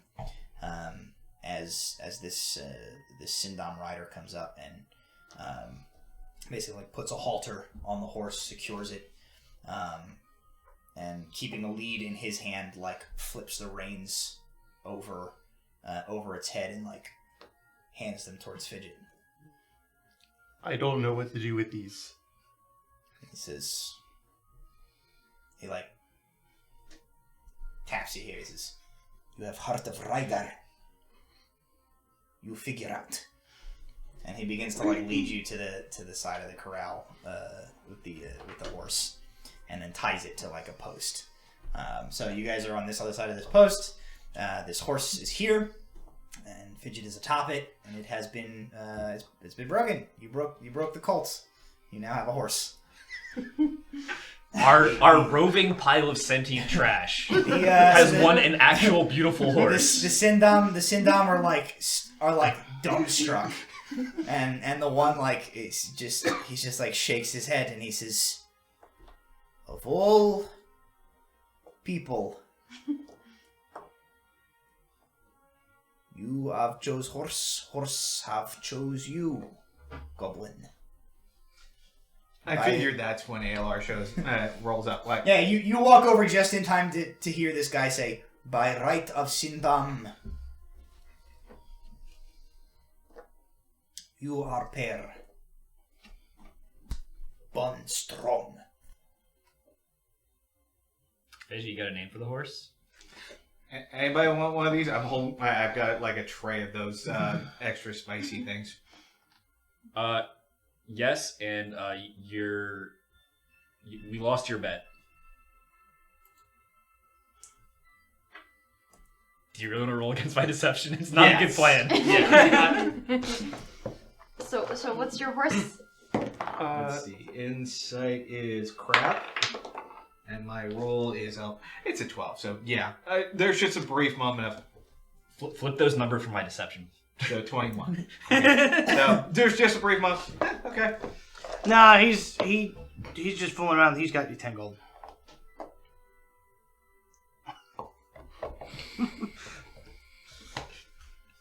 deception check. It's not really. That would be a persuasion. I'm pretty confident. Would it be a persuasion against my deception? I think you're just... I don't even understand what's happening anymore with this gold thing. You've totally lost me, so you guys figure it out. He told him he lost his gold, and then I told him, nope, Walter has it. So I'm trying to get Walter screwed out of the 10 gold. He's such a dick. What did you roll? I rolled 21. Well, figure it out. What are we rolling? What am I rolling? Are you trying to lie to me, or are you trying to persuade me? No, he's got it. Okay, well, then you're trying to persuade me. Now's the time. Great. That's a 10. My insight's a 12, so I got... On the other hand, I know you're a liar. Oh wait, I'm still I'm not disguising myself anymore. I am a bloated red, like sweaty mustache, spit and snot in it. I can't believe I'm actually believing Brahm over you, but I actually believe Brahm over you. What the hell, man? Come on! I mean, to be fair, Brahm? Fidget over there just... Do I even want to know? it was It entertaining. gives us what we need. Yeah. You know what? Fair point. Supermodels. Damn it! No. I feel like This guy, he's got his eyes closed, saying supermodels disguise self as a supermodel. this But is still like the the mustache. mustache. Yes. Goldfish. But Fidget just want a horse instead of a Yeah, goldfish. the world's most epic goldfish. Well, we're going to have to buy more feed. So what's its name? It is my understanding that this horse and I are fated to be partners. I don't know that that is a decision that to be made lightly. Slappy. I was gonna say Buck because it's roughly equivalent to Fidget and what it was doing trying to get you off. I was thinking you were gonna name it Fate. Bug Slappy the horse. It's a little on the nose, don't you think? Don't listen to them, please. Alar. We'll know. Morgan like We'll lands on know. your head and like taps you with her beak, and in it is like a little bag with 10 gold. I pat Morgan, give her a bit of dried meat. Traitor's bird. I speak small animal as Figure's mad at the bird and not Brahm. So, Fidget, this is a Sindam Akalteke. Can Can you spell that? Ahkal, new word, Teke. It's the breed of horse this is.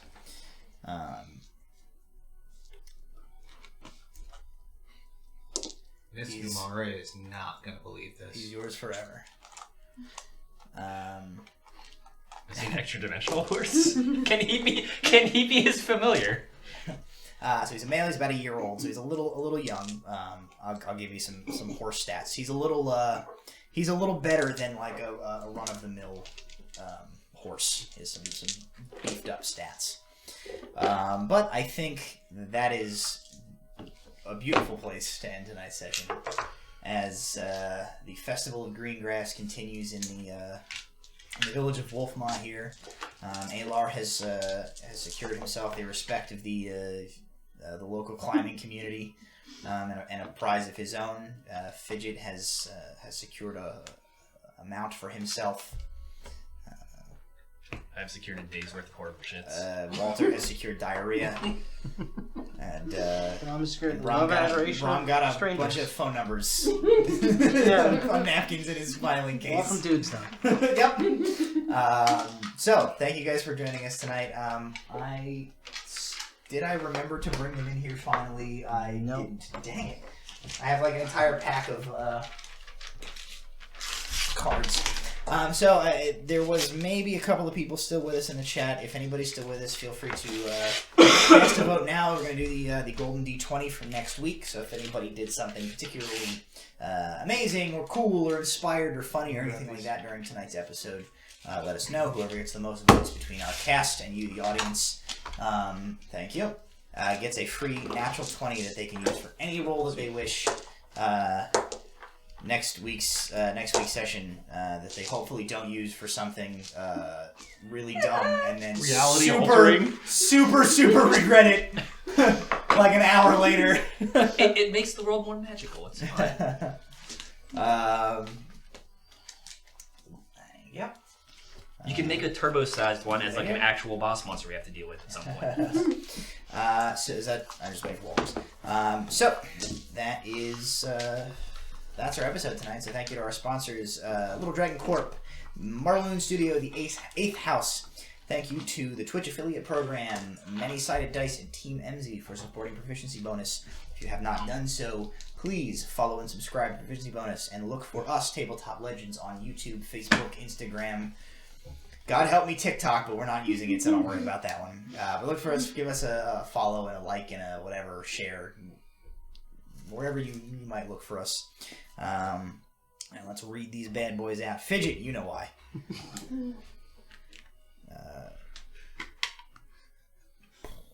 Okay, all right, hang on. I'm gonna come back. What's to it that say one. back I there? think it's What's it English. say? I think it's English. Walter for spice. Nula for peeps. Fidget for horse, spelled W-H-O-R-S-E. Russell. That's a reference. That's our Red Dead. Yeah, Our Red Dead. our Red Dead horse posse was the punchers. horse punchers. Spelled horse. Okay, so I believe this is Fidget ... I don't know how you managed to write an ellipses in a way that made it hard to tell that that's what it was, but you did it. Then this definitely says bot, B-O-T, but I'm guessing it's butt. Fidget ... butt. Don't help me. No, don't I help want me. to see. I want to see if I can. But Carlos is on the couch. The word Carlos is illegible. There is an E in it. But I figured it out from context clues. Like, if this is a real advanced case of dyslexia, I'm not going to make fun of it because that's a legitimate problem. But like, if it's No, everything's not that, spelled correctly. Her handwriting is just illegible. there's an E in Carlos. How is that spelled correctly? It just looks like an E. It just looks like an E Okay. because she didn't close the O. The L, like the L Carlos. bled, the L bled into the top of the O, making like the inner part of the E. And then when it came back around, she never closed it when it went into the S, so it just looked like. So they forced cursive on me, and it just came out horribly. I have eyes on the roomkeeper. I have no idea what this says. Which gives Fidget for next session a horse and a golden D20. Not that he needed it. But what if that was a golden 4? Yeah. All right. Well, thank you guys for playing. I hope you enjoyed Greengrass. I'm going to use the golden D20, but what if it was a 3? Thank you guys for joining us. We will see you next time right here, Tuesday at 7 p.m. Eastern Standard Time for our next episode of Tabletop Legends as we wrap up in Greengrass and head on our way on the next leg of their journey towards their eventual destination of the Malatka village. So thank you for joining us. Good night.